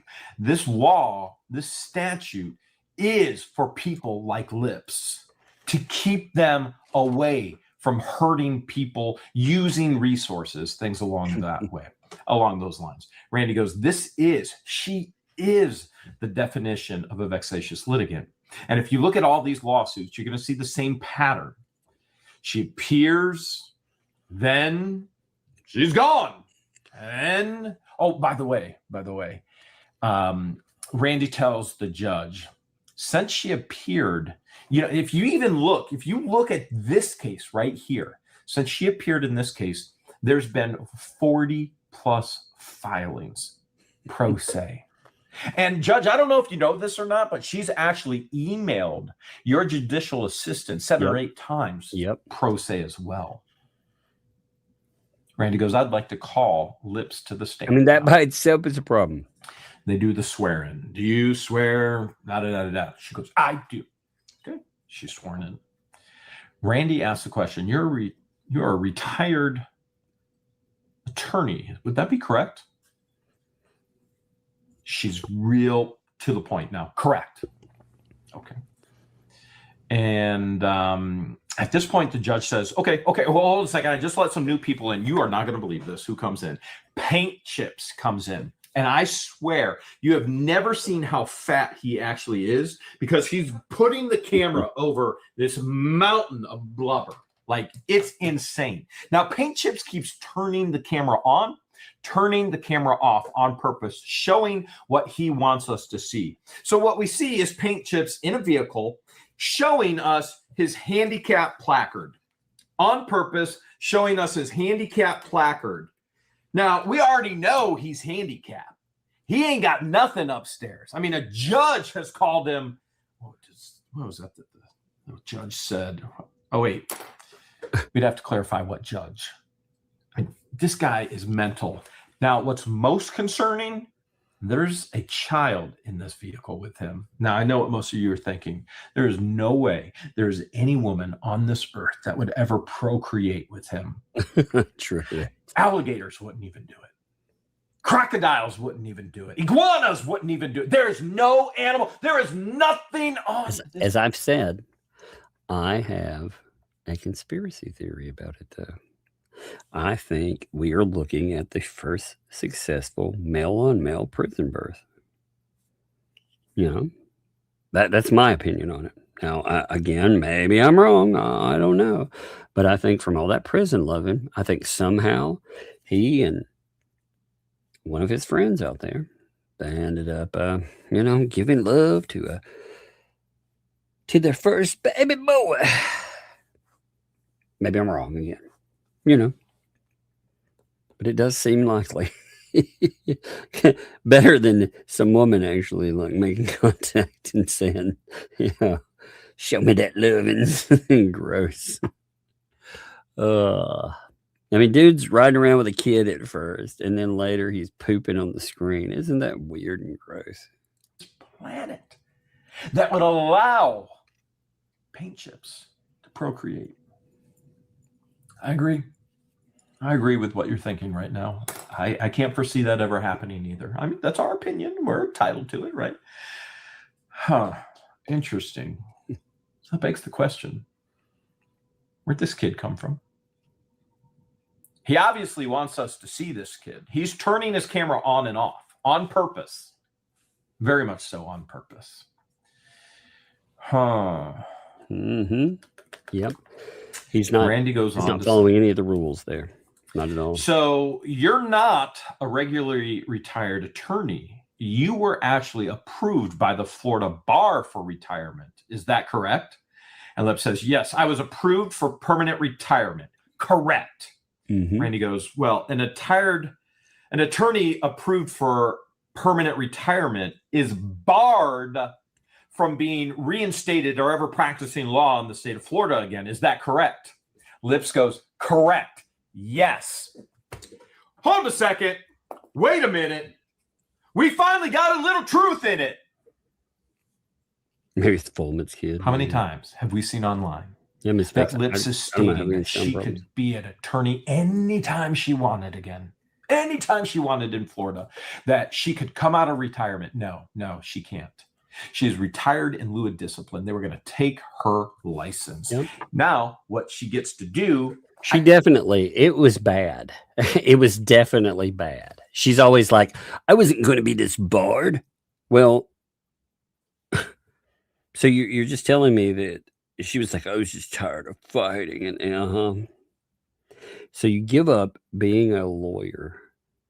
You just drop it. Because, hey, what the heck? I don't buy that. Do any of you buy that? I don't buy that. It just seems strange. Kind of term this Christian firing. Okay. So, for example, when I worked for a Christian organization and they found out that my ex-wife was filing for divorce, they came to me and they said, hey, you need to resign. And I went, well, why would I resign? They said, well, you have to resign because if you can't take care of your own home, you're not married anymore. You can't take care of a Christian organization. I went, I'm not a pastor. I don't have those same requirements as a pastor. I'm an executive director of a business, a nonprofit business that is thriving. And they said, well, you have to resign. So they forced me to resign. I got Christian fired, right? Because there was a lawsuit, or excuse me, not because of a lawsuit. Well, there is a lawsuit because of the divorce, because my ex-wife filed for divorce. Now, I was also in a 5-year NDA and I couldn't talk about it at all. And now I'm well past that 5-year NDA and I can talk about everything. And I can assure you that organization does not want me to talk about anything at all. She got oh my God, fired, they pushed all these. But it was different. The bar said, all right. They promoted all these strange conspiracy theories, by the way. Just strange ones about Hales and the reasons that he supposedly had that. And, you know, here's the thing with them. All of these idiots, they make any crazy idea the reality of it. You notice that anytime they spread some garbage without any, it's kind of like the, you know, one of my favorite ones is the animal thing. The fats are like, oh my God, Jeremy Hales, he ended 2 dogs. We got proof. We're going to show it. Now, that was when they went down there. God, how long has that been now? It's been over almost 1.5 years. Did you get any proof of that? In fact, that was when the discussion of Lynette Preston, with all of that with Shara, when Shara actually mentioned it about Lynette Preston, but they promised that wasn't the reason, and you never got anything. But despite there being nothing shown, that became one of those go-to weird. That's what these people do. They just create some fucking fake thing about people, and they try to make it as life ruinous as possible. Why? Because they hope if they damage a person bad enough, they can either, when they start pointing out the terrible shit these people have been involved in for real, then people want to listen to. You are retired now. You can never practice ever again. And this is exact opposite of what she has said online. She has said on YouTube and live streams, exact opposite. We're finally getting the truth under oath. This is like Lynette, isn't it? Lynette stating, I told George, get the F off my property. And then when she's under oath, it's, I told her it was time to go now. These people are pathological liars, master manipulators. And by the way, George absolutely did tell Lynette, hey, you got a lot on your plate. You should probably think about removing some of those things. And yes, George absolutely stated, and she told me she was going to state, remove them. You can fill in the blanks there. Okay. So we got Fatty paint chips in there. We've got Lips now admitting that she could never practice law in the state of Florida again. Yet we've seen her multiple times giving legal advice online, which I can assure you that's coming up in the future. All right. So Randy goes on to say, all right. So you assist your husband's law firm with things and such, right? She goes, not correct. Yeah, that's another thing. That's another thing okay. I forgot to bring up. I totally spaced that.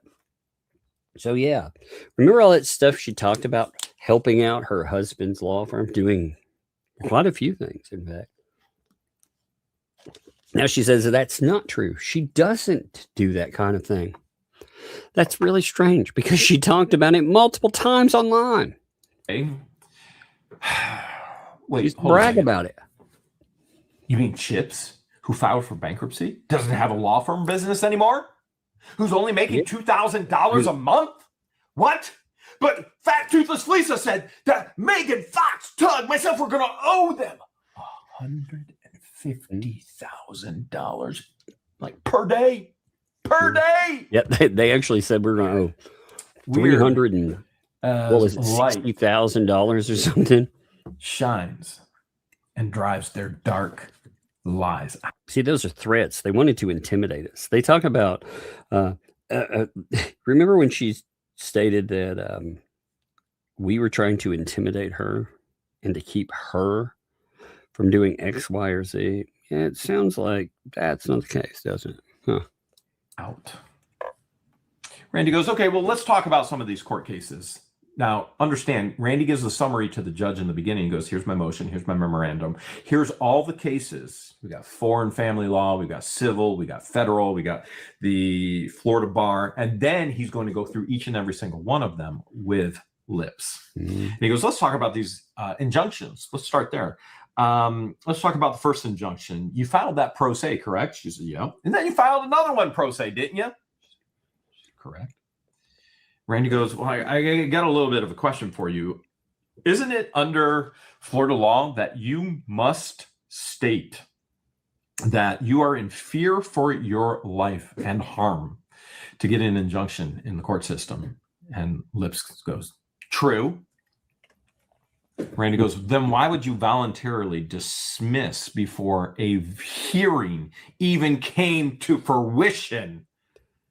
But you did do that, didn't you? Correct? You dismissed this injunction case before there was ever even a hearing when you said you were in fear for your life. And Lips' answer is correct. Randy's going case by case to prove to the judge, which the judge already has all the information in her hands, that Lips is vexatious. So Randy goes on to say, well, you claim you couldn't serve that person in that case. And Lips goes, well, yeah, they had a handgun. I couldn't serve them. Well, Randy goes, well, you're obviously an educated lawyer. Would you agree? Yeah, she made it sound like she was trying to serve them themselves. Nobody could serve because of a pew pew. What? It was just such a strange thing for her to state. You know, she made it sound like, again, there was no way to get somebody served because someone had a pew pew. You know, if that's the case, man, nobody out here would ever get served, you know, because everyone has one.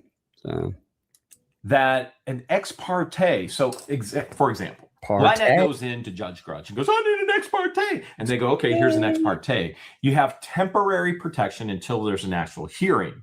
So Lynette was able to get an ex parte on me, and she was not able to get an actual hearing. Judge Grudge was booted, and my rights and my freedoms were taken away for, I think, 11 months. Yep. And the appellate courts found Judge Grudge acting unlawfully.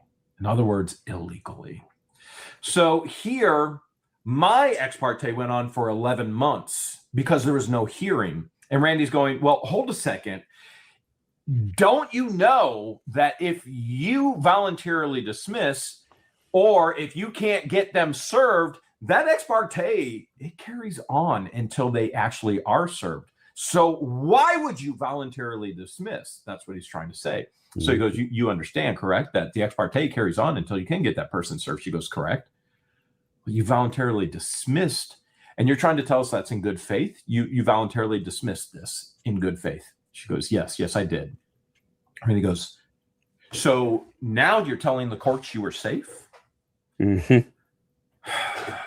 You see the issue here. Lips goes and gets an ex parte injunction, claims that her life is threatened, then voluntarily dismisses it when she could actually been covered by the ex parte. When she's claiming, well, I couldn't get that person served, but she would have been covered by the ex parte injunction the entire time for 5 years. If it took 5 years to get the person served, which obviously time would have elapsed, 5 years is an exaggeration.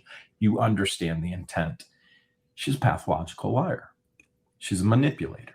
She's abusing the system just to hurt people. I know you get that. Randy goes, well, let's talk about another case. And Randy's going through all these cases. And he brings up another case. She's like, no. That was my law firm. That wasn't me filing pro se. Understanding that to be determined vexatious litigant, you must be filing pro se. She could never, ever bring vexatious litigation against me because I have a lawyer that I pay. She goes, well, that was my law firm. That wasn't me. He goes, you filed. What was funny in, she noted her law firm and her. She actually, her law firm had a lawyer but she was representing herself pro se. Lips goes, no, it's my law firm. Randy goes, no other lawyer was involved when you filed the complaint in this other lawsuit, correct? She agrees, yes. Okay. So Randy goes, and you voluntarily dismissed it, correct? Lips goes, well, I had co-counsel. She filed it pro se. She abandoned it, voluntarily dismissed it pro se. He goes, you were the only one signed on the voluntarily dismissal. Correct. Lips goes, correct. Randy goes, let's talk about another one. Oh boy, wait till you hear this. Let's talk about another defamation case. In this situation here, you've got Danny Federigos. You've got this woman named Kathleen, which, by the way, Danny Federigos is Michael's brother, who Lips likes to call the gay brother, and she has some major issues with that, which I find interesting. I have a feeling Danny has some major issues with Lips, as does the rest of the planet. It's very strange to say it that way. And Randy goes, Kathleen is your mother, correct? And Lips goes, correct. And the judge goes, oh, that one point right there, more than anything else, had the judge's attention. The most of us don't. The rest of the hearing. Most of us don't sue our parents and everyone else. Like, have you ever thought about suing your loved ones? I mean, you know, for real. I'm sure. Well, I mean, let me take that out. Have you ever thought about suing everyone that you care about? You know, her parents have put out a lot of money, because I'm sure there are probably relatives you're like, well, maybe, but everyone, like suing my mama, come on, man. Most people can never imagine that. And if you look at her, what she did when she went after her mom, it involved things like saying, I want to make sure that the kids are okay. We think you're off your meds. She tried to sue them over that. Again, you know, it's crazy stuff, you know. So, Lumpy says what? That that they never, the judge never did that, or that I'm curious which one. The judge was, when Lips was talking, if you saw the nonverbals, the judge is like this, the judge is arms crossed, won't pay attention. I mean, is paying attention, but Artie, I mean, the judge could have been writing the order right then and there, going, you're done. Fat lips sink ships. Randy says, let's talk about this 2024 domestic violence case. You mentioned your husband, Chips. Somebody pointed out too. Okay, so on Talent Bill, as part of her disclaimer about herself, she noted, quote, that despite holding license in Florida and the federal district courts, chose to retirement after witnessing concerning ethical and criminal acts within the state bar. Today, she mentors attorneys on complex cases and runs a certain website. So she mentors. Oh, Lord. You know, by the way, I got really interested. I sometimes listen to books on scammers. You know, some of them, you know, like The Wolf of Wall Street, for example, that guy. And I'm sure many of you have seen that movie. And that movie is not, it's not celebrating a prey. It's just showing you an unabashed look into them through their own eyes, because they see themselves as a hero, and you see how much damage they do. There's also a YouTuber. His name is Matthew Cox. And he was a notorious scammer as far as homes. He would go in, and I forget what they call them, farming scams, I think it's called, where they go into an area. The area is, say, rundown, but he wants to take out money. So he will go to homeowners. Say you have a home and sell, you know, in this terrible area for $40,000. He'll offer to pay all of what you're asking for. And he will ask if you will do owner financing where they can pay 5% down. So you're only talking a couple $1,000 plus maybe some closing costs. Well, then he would run up he would take the closing documents, and instead of saying he paid $40,000 for it, he'd pay $130,000. That's what he would file, right? And he would do this to 4 homes. So he would go in, pay a few $1,000, close on 4 homes, only pay, instead of actually paying these people money, pay a few $1,000 plus closing costs.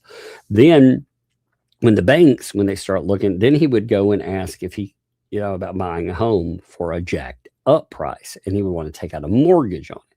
So when he would do that, the banks would go in and look at comparables. So they would see the last 4 houses sold. They sold for $100-something thousand, So they would send out, people, they do a half-ass inspection. So he makes it look like there's construction or anything going on with it. And he'd end up getting a mortgage on it for a house that is worth, $40,000. He'd end up, to buy that house, he'd end up inflating the price and get $150,000 on that. And then he'd take out 4 mortgages on it. So he'd end up getting $600,000 on a property. He'd pay a few times, and then he would create identities just out of nothing. And it's crazy to listen to. He actually did part of that in Tennessee. I remember when that had happened. My Lord. Now, the guy served 13 years in prison for it. But still, you got these awful fucking human beings that do all these crazy things. And it's amazing at the end of it, a lot of them try to persuade you that somehow they either did no harm, like paint chips. He did no harm to anybody. It was just a scam that it hurt the Chinese. That's okay. That's what he tells you. You're like, well, no, you hurt American businesses, Americans. You try to scam them. You also put a blind man in the pot. I mean, all this other stuff. It's like, no. They retell it or they lie about it. It's craziness, man. Lips and chips. Michael. Right, Michael? Michael. There he goes. Michael. That's your husband. Michael. You filed against him in court, correct? Lips goes, correct. He's a damn good storyteller. The judge is now seeing that she has filed against. He's a talker. Previously. Like, if you've never seen Matt Cock on online, he's a hell of a storyteller. He is. And you have to give him that. You can see why he was able to scam so many people, because that guy, it's kind of amazing. It's kind of amazing to think that guy scammed. Well, they attributed $40 million to him. So I don't know. He wrote a book on it though, and his book, I liked the audio book on it. It was very educational. I listened to stuff on them and all other kind of scammers, though, just because it's amazing when you run across people that are telling you something that is too good to be true, or they try to appeal to your better nature. They also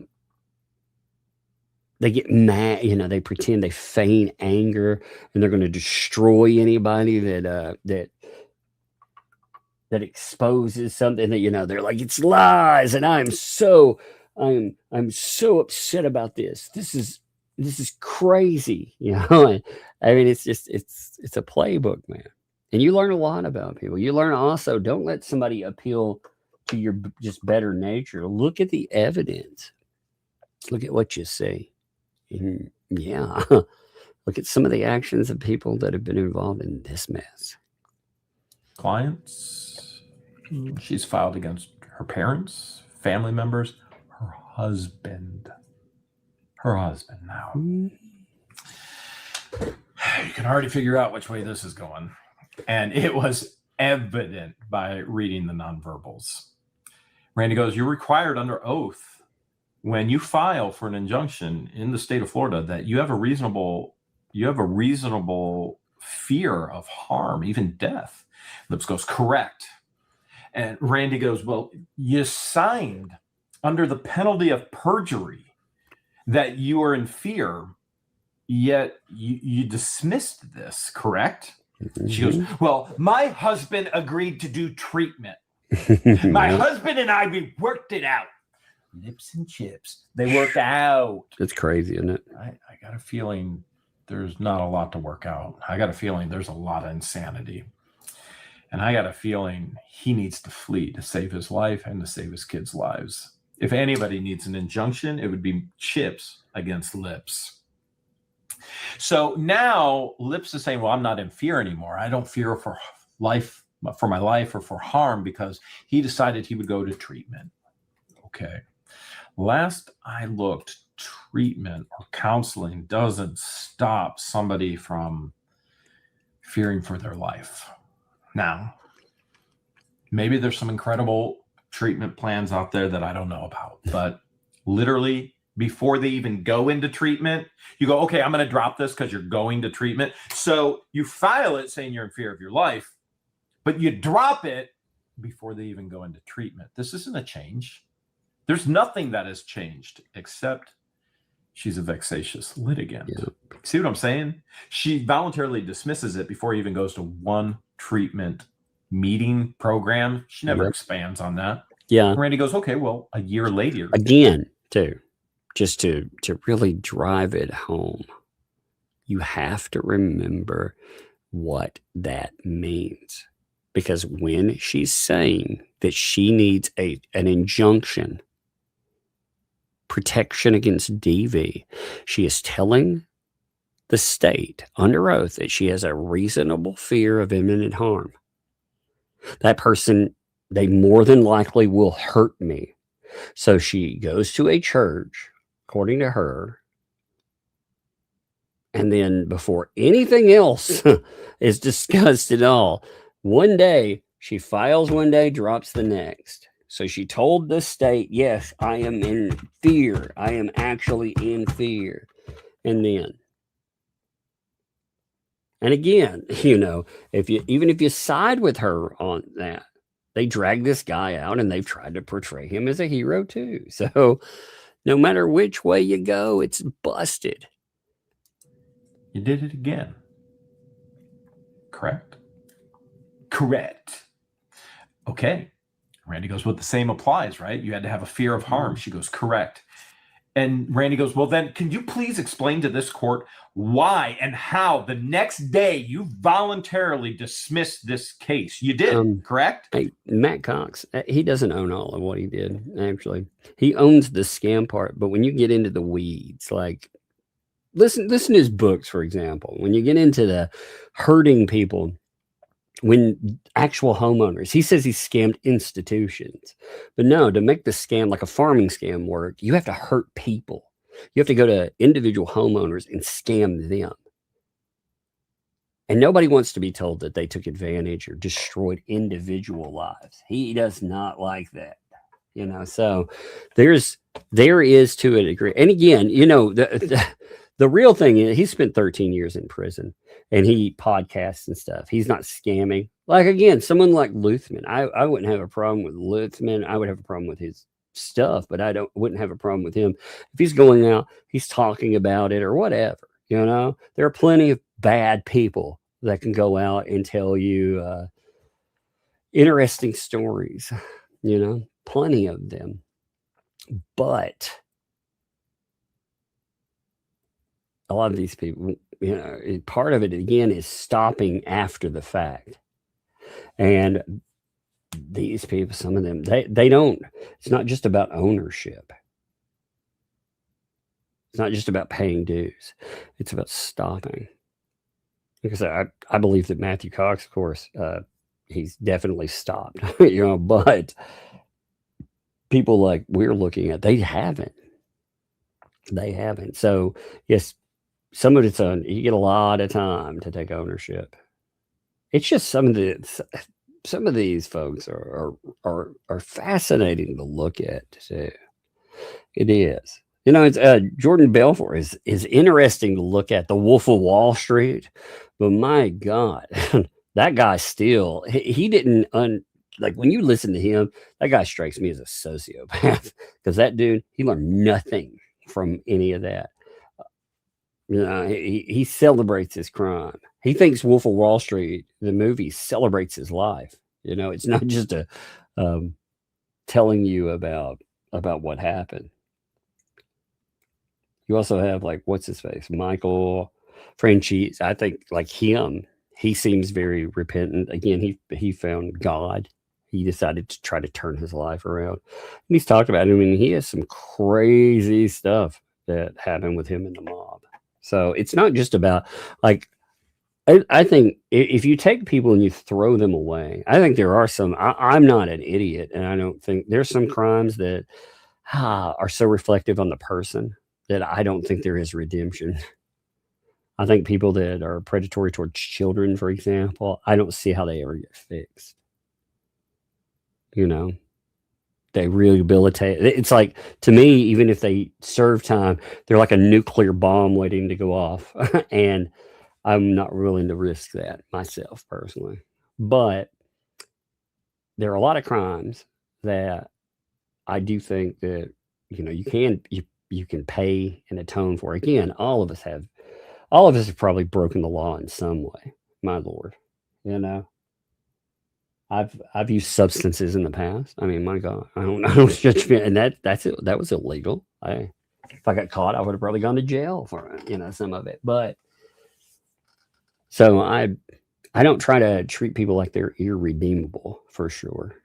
But there are some people that are irredeemable, and many of them, when you look at them and their willingness, it's not getting ownership. They lie enough to make people believe the lie. So not only they can be some superhero, but they can build money out of more fools out there, more suckers. Imagine again, like a lawyer that they misuse their license to the point they take people out of guardianships and they screw them over. And then they have the audacity to come in and talk about guardianships later on. That pisses me off, you know, those kind of things. But yeah. I think a lot of these folks, again, they have some incredible stories to tell. And I do like listening to them, for sure. And it's just again, we see a terrible lineup. If you want to see unrepentant, nasty people, well, you can look at stories like this. Yes. Okay, well then tell us, how do you settle a case when the day before you swore under the penalty of perjury that you were in fear for your life and harm? How did this work out? She goes, well, we decided to go to a church. Through that, Amy. Through that. Woo! Jesus took the wheel. Oh my goodness. Can you believe this? Apparently going to church the next day saves you from somebody who's threatening your life. We don't know what church, because I want to go to this church, because I've had some people threaten my life as well. As a matter of fact, the last day I was in Otter Creek, I had an individual very close to me threaten my personal life, threatened to pay somebody to unalive me. This person needs to go to that church. Please let us know this church. And she goes, we didn't want it in the courts. Unlike you're trying to represent that all I want to be is in court. We didn't want it in the courts. This is a family matter. Church. Don't get me wrong. I love Jesus. I love his word. I love the church. The church isn't a building. It's a body of believers. Nothing is going to snap overnight like that. So one night she files, says she's in fear of her life. The next morning they wake up and go, well, let's just go to church. That'll fix it all. No, she's not in fear of her life anymore. Miracles. I'm not saying God doesn't do miracles. This ain't one of them. Yeah. Well, you don't just wake Randy goes, up okay, and well, like, we got no two more more fear cases to suddenly. talk about. You know what? Let's talk about this one where you received sanctions. She goes, correct, I received sanctions. And then she appealed the sanctions. Now, there's going to be more talk. Also, it's like she blames the client too. Well, the client and I got it. Like she isn't the reason that it happened. You know, Hey, I'm going to end right there. I see it's after 6. It's going to take me a minute to go through everybody for super chats. So I'm going to start now, because if I don't, I will not finish. All right. And thank all of you too. You all have been more than great. You know, the little one, she's so funny. She's like, I can't wait to tell everybody about my birthday. I was like, all right. Yeah, well, you tell everybody then. But it's funny too. Oh, imagine 2 L's and them trying to have days like that. You know, they sit around again. They can only have any success with threatening someone like a Megan Fox. Isn't that interesting? Anyway, here we go. So, Lois, thank you for the 6-7. Thank you for kicking that off. Cindy, thank you for the 440 jewels. And the Uncle Lord, thank you. Appreciate that. Max Lab, thanks for the 2. Checked in for Bug Song. Yeah, I'll check that out. I saw that. I haven't had a chance to look at it. It's just been crazy, but I will check that out. Thank you. Jesse, thank you for the silver star. Thank you. Lisa, thank you for the party hat. Appreciate it. Wishful She Devil, thank you for the silver star. Thank you. Linda, drop some sparkles. I have my favorite. Again, thank you, all of you. I have my favorite. Thank you for the party hat. Thank you. What's up, Lois from the Berg? Thanks for the $10. And happy birthday, Buck. Oh, it's awesome. It's going to be fun going through these with her, too. She'll love it. She will absolutely love it. Joe, thanks for the 10. Happy birthday, Buck. Thank you. Itty bitty. Thank you for the happy poop. She said when I was looking at those, she was looking at it. She was reading she knows the 2 words, right? Happy poop. She's like, happy poop. Because I was showing her some from before. It's hilarious. Audrey, thank you for the 27 months. Happy birthday, beautiful Bug. I hope you had the most excellent birthday weekend and loved all. Thank you. She had a great one. She had a lot of fun.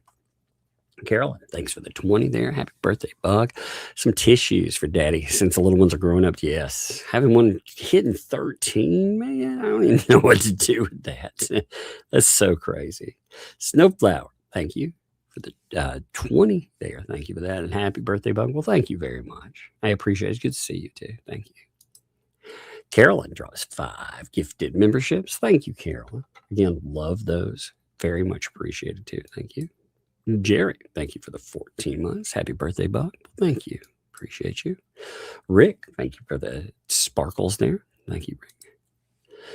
Andrea, thank you for the 20 there. Happy birthday, Bug. Hope you had a wonderful weekend. Gosh, it's been like a never-ending celebration. It's so funny sitting down with her.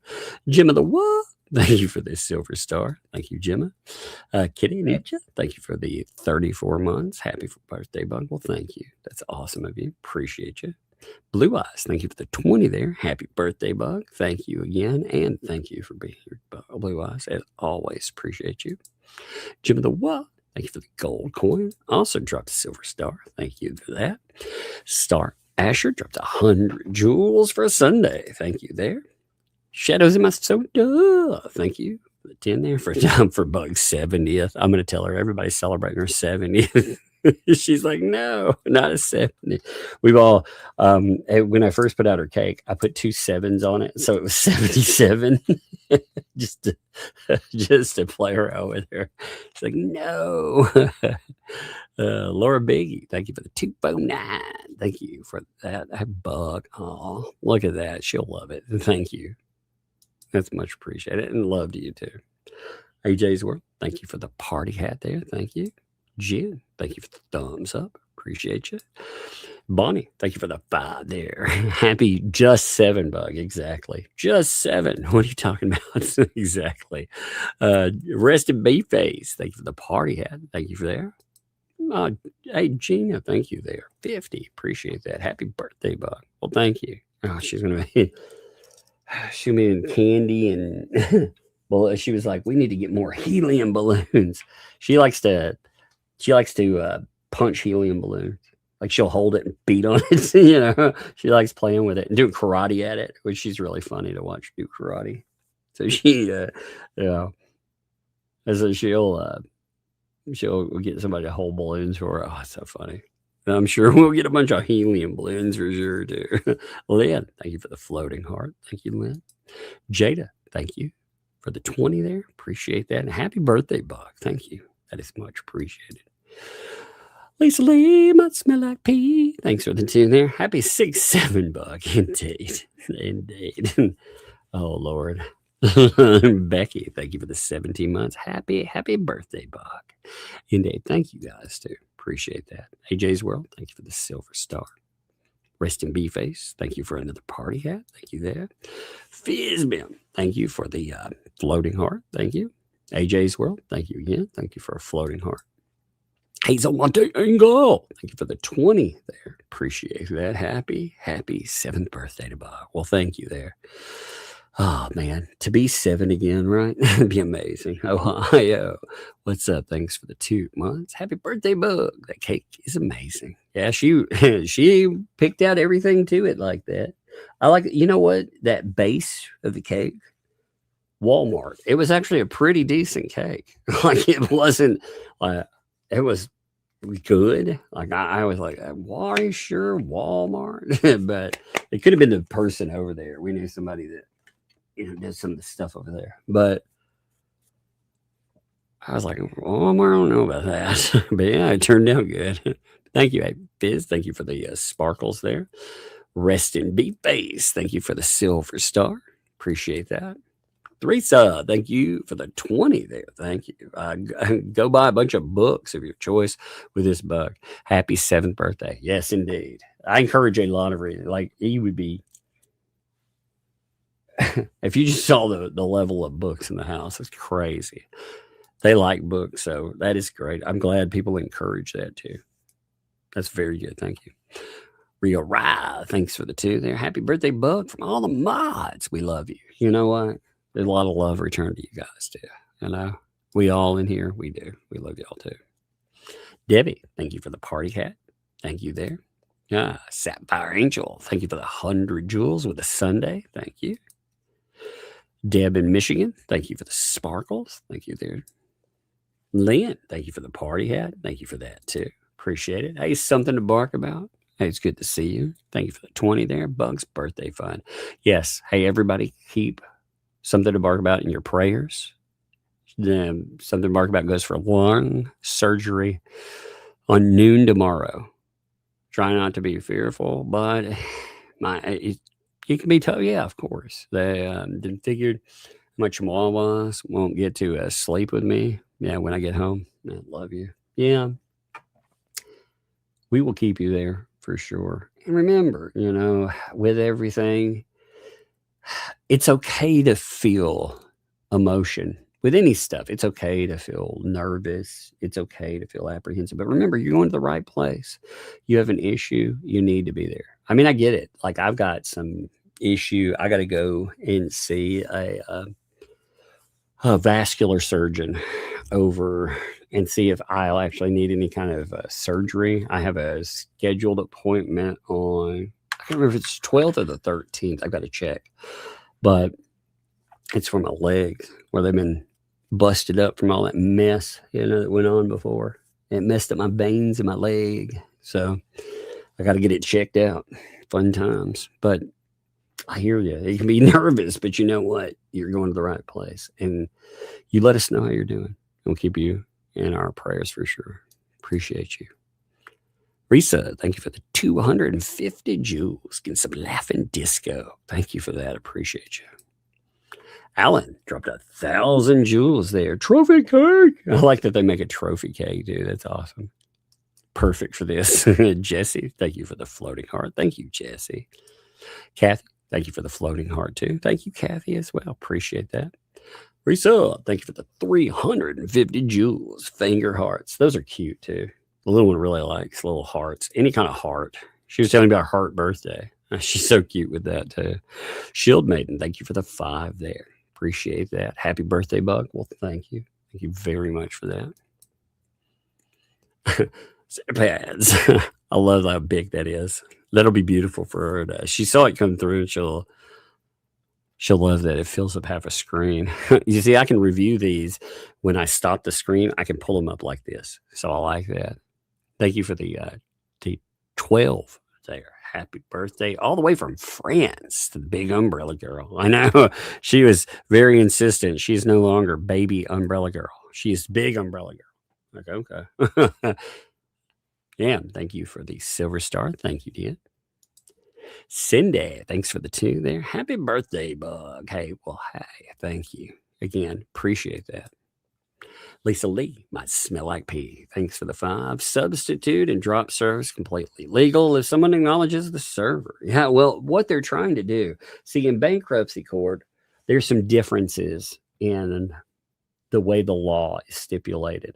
However, they have not looked at cases that allow, especially, remember when we were talking about Bruce?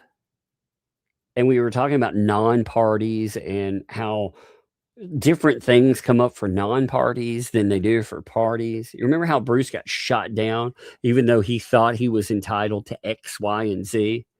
Because if he would have been in a party in the case, he would have been too. He would have been entitled. But remember when he got shot down in that Blazo? Because again, he's a non-party. Same thing. A lot of people, they're not checking for the rules as they deal with non-parties. And again, the bankruptcy court, most courts do not run like Boletho has. It's crazy to watch some of that stuff. Most courts will not allow you to actively because you're not just showing disrespect to the person there. You're showing disrespect to the court. You're wasting the court's time. You're making people put in more filing. So usually actively dodging is a big no-no. Now, like I said, under the law, I'll make them work as hard as I can make them work for it, for sure. Just like they did. But yeah, and you're right in there. There are many, many ways to do that. I thank you, AJ's World. Thanks for the 2. I emailed you a song about lips for you. I will check that out. I saw it come through. I'm glad you mentioned it this way. Sometimes if you all mail something, it's good that you mention it because there's so many weird scams and stuff. Have you ever gotten a scam that's like, hey, vote for me, for this thing? You see people send you those that and you're like, huh, yeah, those are scams. So they ask for your information to, fill out a voting thing, and it turns out to be a scam. So, yeah, if you didn't know that, that's a scam, by the way. But it makes me hyper paranoid. 2012, thanks for the 2. You got gifts being mailed for you and Megan. Megan, thank you. I will keep an eye out for it. I love it's a gift to call her Megan too. Jackson, thanks for the 5. Can they call in her credibility? It's questionable and use the recordings of the other hearings. Happy birthday, Bug. Can they use other hearings? Yeah, anything that's been recorded in a court of law can be utilized in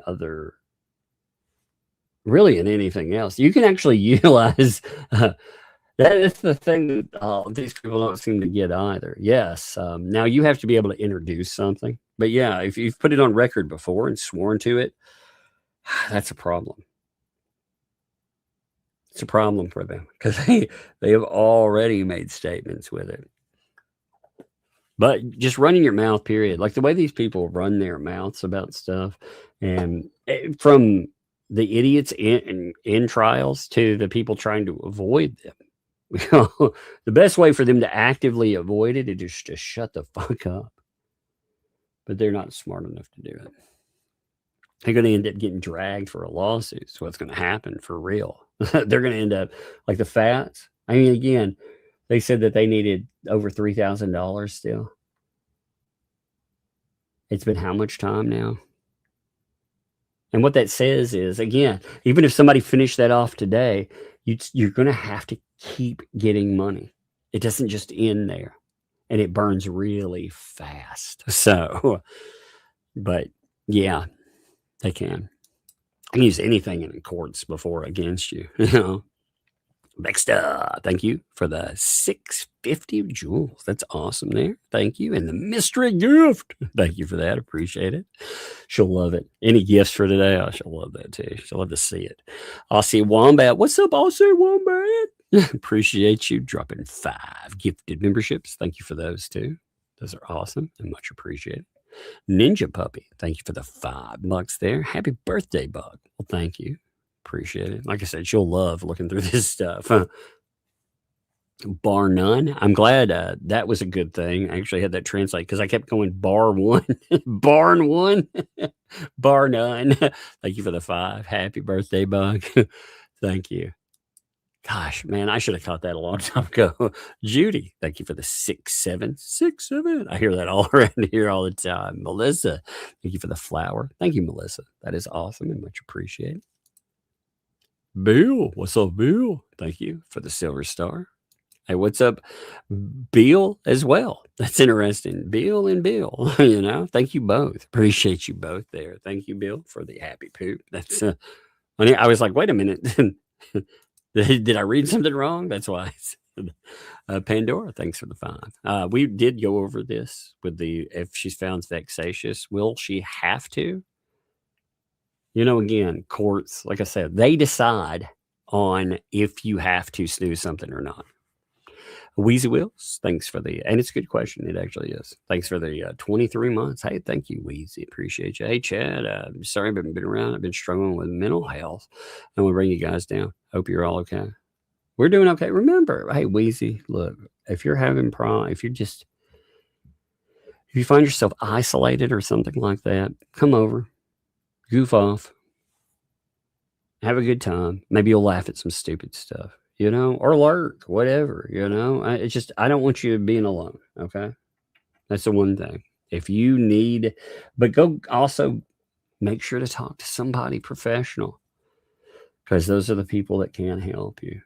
But I don't want you isolating and being alone either. I don't know. You do have friends, people that like you, people that enjoy you. And there's a lot of stupid to laugh at. And so that makes me happy. But you know what? Love to you and to better days. I had somebody one time tell me something profound, I thought. Probably stuck with me. They said that, you know, you are never as happy or as sad as you think you are. I always took it as room. It's so simple, right? But I always took it as room for improvement, you know? I'm never as happy as I think I am, okay? Never as sad as I think I am. I always took that as a motivational. And you can find motivation in a lot of things. Maybe that isn't motivational, but it is to me, you know? And I don't know. I mean, we all get down in the dumps. There are things that happen in life that pull us down too. That's why it's always good to have something to do and to fill that void, to fill the time. So anyway, like I said, just know that you're always appreciated. We all love you, you know. We do. You got friends. So Baxter, thanks you again. Mystery gift. Thank you there. Appreciate that. Thank you for the 650 jewels. That is awesome. Like I said, thank you for that. Blake, what's up, Blake? Dropping 14 months. Oh, thank you, man. Appreciate that. Like I said, all of this is so cute and good. She will love everything in here. Bunsen Rockenstone, thank you for the 5 there. Say happy birthday to Bug, my favorite grifter. I know her. She's so funny. She's like, count my money for me. Like, what? Don't say it that way. It's so funny. Donna, thank you for the silver star. Thank you for that. Appreciate it. Pandora, thanks for the 5. Dickie Lickman, illegally broadcast hearing the hearing show lips admitting she can never practice law in Florida. Or did they edit that out? Happy birthday. I don't know. I can't go back. See, as a party in that, I can't be associated with that video. You know what I mean? Or any of those videos. I just can't be associated. I recorded them for posterity. And I saw clips like when I was rolling. But I can't seek that stuff out. It is a problem, you know, because I am a party in the litigation. So I cannot have anything to do with that. So if when people are when they ask about it, I don't. The reason I say that is because I don't want to come off as evasive to any of that. I can't be involved in it. You know, you could see it. That doesn't mean that I would have a problem there, but it could potentially cause a problem. So I've had to avoid it. But that would be a question for other. Like I said, I've seen people talk about length and other items that have been edited out, but I don't know about that specific thing. Mary, thank you for the silver star. Thank you, Mary. Paula, also thank you for the silver star. What's up, Katie? Thank you for the gold coin there. Thank you there. Appreciate it. Stats, thank you for the silver star. Thank you, Stats. Appreciate it. So Katie also, hey, thank you for the 5 there and the happy birthday bug for that candy fund. She's gonna love the candy fund, man. It's definitely up and moving today for sure. Tony, thank you for the sparkles. Thank you for that. Appreciate it.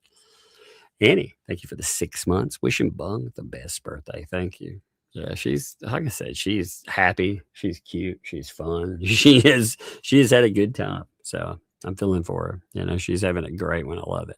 Happy birthday, Luck. My youngest, 20, is on the 5th. My oldest, 38, not a typo, is on the 12th. Oh, 17 years, 51 weeks apart. Oh, she'll love this story for sure. Not sure which makes you feel older.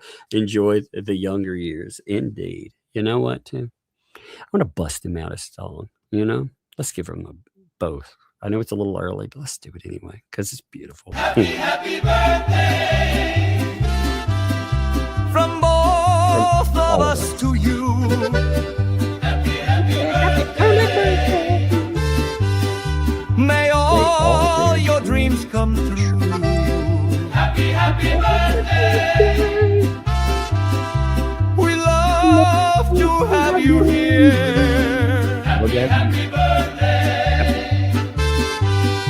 Here's to another year.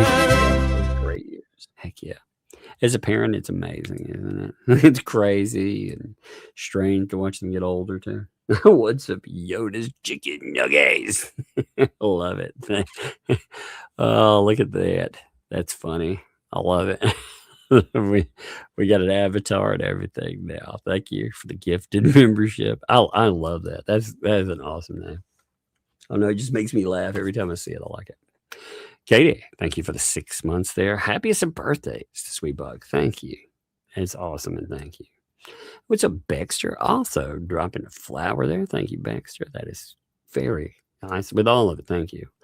Jason. What's up, Jason? Thank you for the 6-7. Indeed. Echo, thank you also for the 6-7. Sister Sal. What's up, Sister Sal? Hope you're doing great. Thank you for the flower. And Melissa, thank you there. Thank you for the silver star. Appreciate you. Kate. Thank you for the sparkles there. Thank you, Kate. Appreciate it. KT, man, drop that finger heart. Like I said, those are cute. I like those. Thank you there too. KT, appreciate that.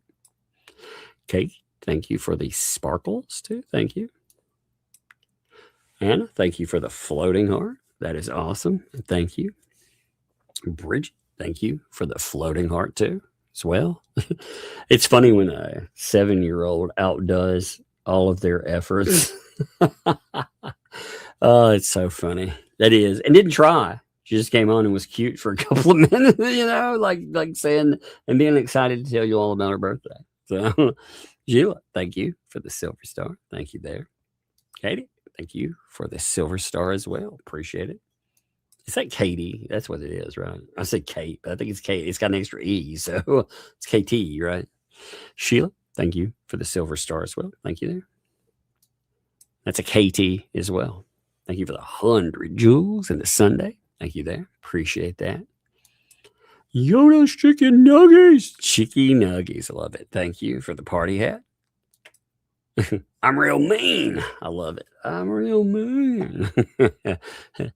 I had some Froggy Fresh the other day. If you know what I'm talking about, cool. If you don't, that's a flashback from the old internet days. I heard I am the baddest of them all. It made me laugh again. I ain't heard that in forever. But thank you. That's what it reminded me of for some reason. Thank you for the floating heart. Appreciate that. Is that Virally? Thank you for the 5 there. I'm embarrassed. I meant to type bug. Just woke up, so I'm a bit groggy. My apologies. Happy birthday, Bug. It's okay. You know what? Know what you meant. So you're all good. And you know what? I typo plenty. So I say things wrong as I get older too.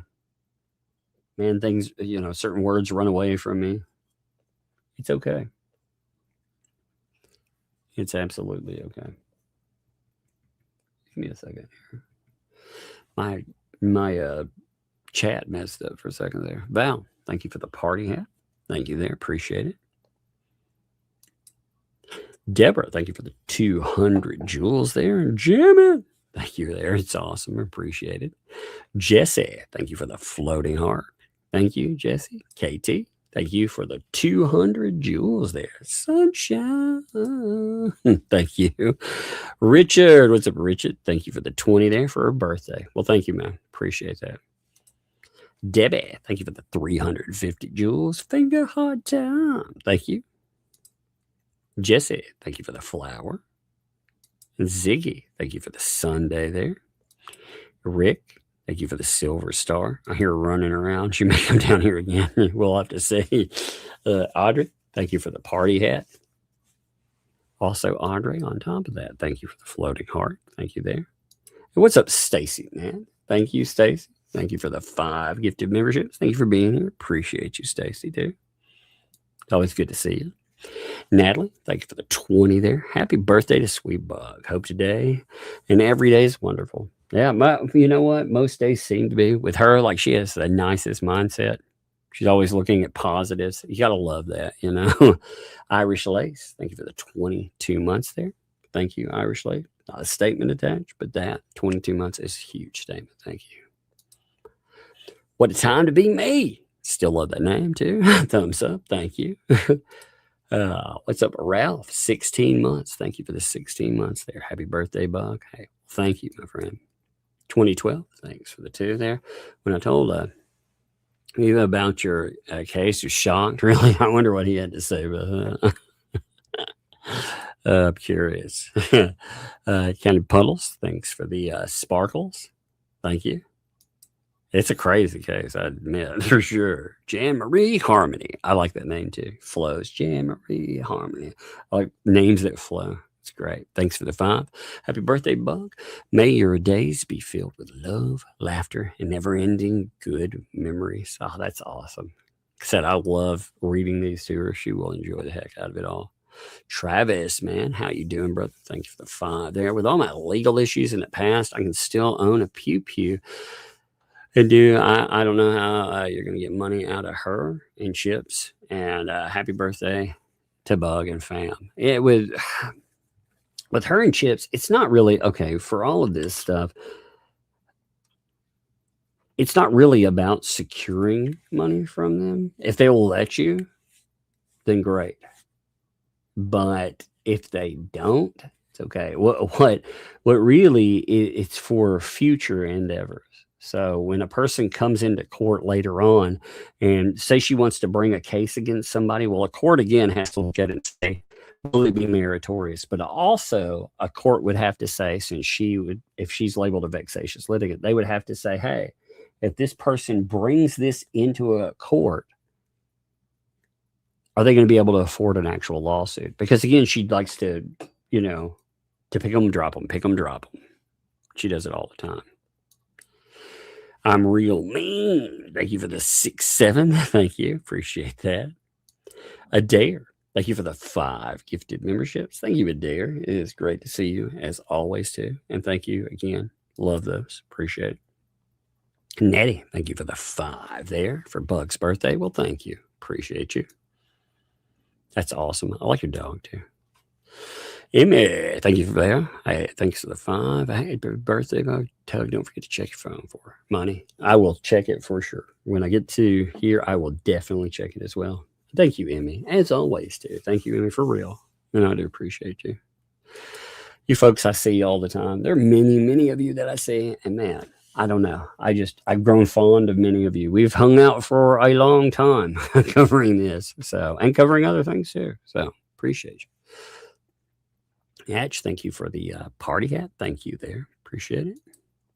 Gamer Jackie, thanks for the 5. Helping to restock her soda fridge for her birthday. LOL. Glad she has a great week. Give the girls their love for sure. Yeah, no, she's been telling me I need to restock. She's been really happy. Like she didn't have a lot. Like when she asked for a birthday present, she's very specific. Like she's not all over the board with something. You know, maybe that comes from me because if I want birthday stuff, like when somebody's like, hey, what do you want for your birthday? I'm usually pretty specific on what I want. You know, I know what I want. If I wanted a present, you know, I've always been that way. I think about what I want and just randomly buy junk. So, you know, with her, she seems to be the same way, which is good, you know. That's a good habit to take forward in life. Now, I'm not saying I haven't accumulated a lot of crap over years, you know. You do that over time, but she's really good on that. So it's been good. She's been able to get the stuff that she asked for. I'm glad to be able to do that too, you know. As a parent, it feels very good to be able to, you know, overcome again. When we were young, for myself, and we didn't have a lot. So it's been great to see them actually get, not to know that. She's never known any of that. There was some struggle early on with the oldest, of course, but, you know, the little ones never had that, thankfully. Hopefully never will. Counting Puddles, thank you for the happy birthday there. Thank you for the 2. Appreciate that very much. Thank you. Blue Eyes, thank you for the 20 there. Thank you again, Blue Eyes. That is very nice of you and awesome of you. And as always, much appreciated. Clear as Mud dropped 44 months, man. It's always good to see you, Clear as Mud. You've been here for a long time and you are very appreciated. You know, appreciate you quite a bit. Goosebump, thank you for the 100 jewels with the Sunday. Thank you, Goosebump. That's awesome. I like that. Serena L, thank you for the 20 months there. Been waiting for Bug's birthday to send this love.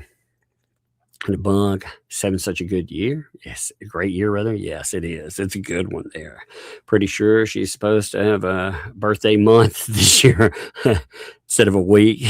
I'm sure she would agree for sure. I'll ask her. I'm sure she will just say a week, right? That's hilarious. A birthday month indeed. Kat, what's up, Kat? Thank you for 46 months there. Hey, that's awesome. Happy birthday to Bug. Thank you for that too. Look at all those cakes. It's awesome. Daily Dysfunction. Thank you for the flower. Thank you, Daily Dysfunction. Irish Lace, thank you for the 5 there for the happy birthday, Bug. Well, thank you. That is very much appreciated too. And Melissa, thank you for the silver star. There's a couple of silver stars. Thank you, Melissa. That is very much appreciated. Daily Dysfunction, thank you for the flower there. Thank you. Lisa, thank you for the silver star. Thank you, Lisa.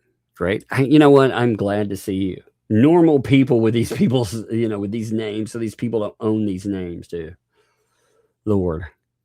You know, because I know Lisa's in my life. Some people I like that are named that. And I'm like, man, people, come on in. Take that name back. It's your name. It's your name. So thank you for all of that too. It's discombobulated. See, I love that word, by the way. Discombobulated. I always love that word. So great choice there. Thank you for the 2. Thank you for the happy birthday. Thank you for that. Appreciate it. Always love that word, though. Hey, Photo Lady, thank you for the 250 jewels with a laughing disco. Thank you. Much appreciated. Mom to boys, thank you for the high 5 with the 100 jewels. Heck yeah. Thank you there. Appreciate it. I'll have to read this too. She will love this, you know, for luck. Jack's mom, thanks for 10. For a wonderful big sis for luck. I was always giving something on my sibling's birthday and then my mom. She's not left out. Well, thank you there. And yes, I do the same thing. We went to the toy store down here. One of my favorite places to go anyway. I have a lot of credit over there where I traded something in a while back, and I let the girls pick out some stuff. The little one, she likes Matchbox cars. I mean, she loves them. She will pick out a bunch of them always. But the oldest, she found something that she wanted, so I picked it up for the little one's birthday, you know, for that time. So she got something too. I do that as well. That way, I don't ever want to foster jealousy between them. I always want, you know, I've told them both, if you love and care for each other, you will have a friend and an advocate for yourself all of your life. They will always be there for you. So I try to foster a connection like that. And that's a great thing to do. Mom to boys, thank you for the party hat there. Thank you there. Appreciate that. I always mess up your name. Sorry. You should thank you for the 56 months. That is such, man, that is a long time. And that is so appreciated. Like I said, you folks that are here for so much time have not just supported, I mean, it's supported the channel existing, you know, and that's 56 months. That takes you through a lot of time. And it's amazing. It's amazing to look at that and to think, you know, that's close to, gosh, it's close to what, 5 years? So that is absolutely amazing. And like I said, it's very appreciated. And thank you. Let me check the emails too. We are still running okay with time as well. I figured if we started, I wanted to give myself time. Amy, thank you. Sent a hundo over for the Bugster. Well, thank you for that. That is, she will be thrilled. That will get her. She's been talking about wanting 2 more games. So I guess we definitely have her 2 more games today. She's like, I want 2 more games, Dad. I want 2 more games. I was like, all right. But she's definitely having it on her own this way. Also, again, for Patricia, again, thank you. Sent $10 over Cash App. It said happy 7th. Thank you for that. And we again had John. Happy Bug Day. That's right. Instead of birthday. Pennywise, proud of candy. I need to send her some big girl cleaning supplies. That's right. Now that she's turning from 6 to 7. Indeed. Indeed. She won't know what to think. She'll be like, oh my God, cleaning supplies. What's going on? She won't. That'd be so funny. I'd love it. I got to get her some cleaning supplies too. I think that'd be a great birthday present. Yoda's Cheeky Nuggets. Thank you for the 20 there. Thank you, my friend. Happiest of birthdays to you, Bug. May your day be blessed indeed, and fun times and laughter. Now you can treat Dad and Sissy to some ice cream. Indeed. She tells me, she's like, Dad, you have your own money. She tells me that all the time. She's like, yeah, which is true, you know. But she does. It's funny. One day we were out and she was like, I want to take you to lunch, Dad. I was like, well, that's nice. Why? She's like, because you've been walking around with me all day, Dad. And I know you're old. I was like, wow, thank you. Thank you. But no, that was really nice of her. You've been walking around all day, Dad. I know you're old, so I mean, you need to sit down. Oh, Lord. I'm sitting in my redirect. She is funny, though. She's such a, like little ones. If you've been around little kids much, you know how they are. They're so funny. All right. I need a hero. There it is. All right. I set up my redirect today, too.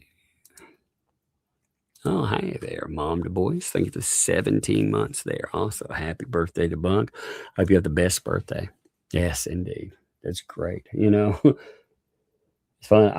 I dread it. I dread when they, of course, they're going to get older. But man, I especially dread the oldest, and when she's going to turn 13. That's something else, you know.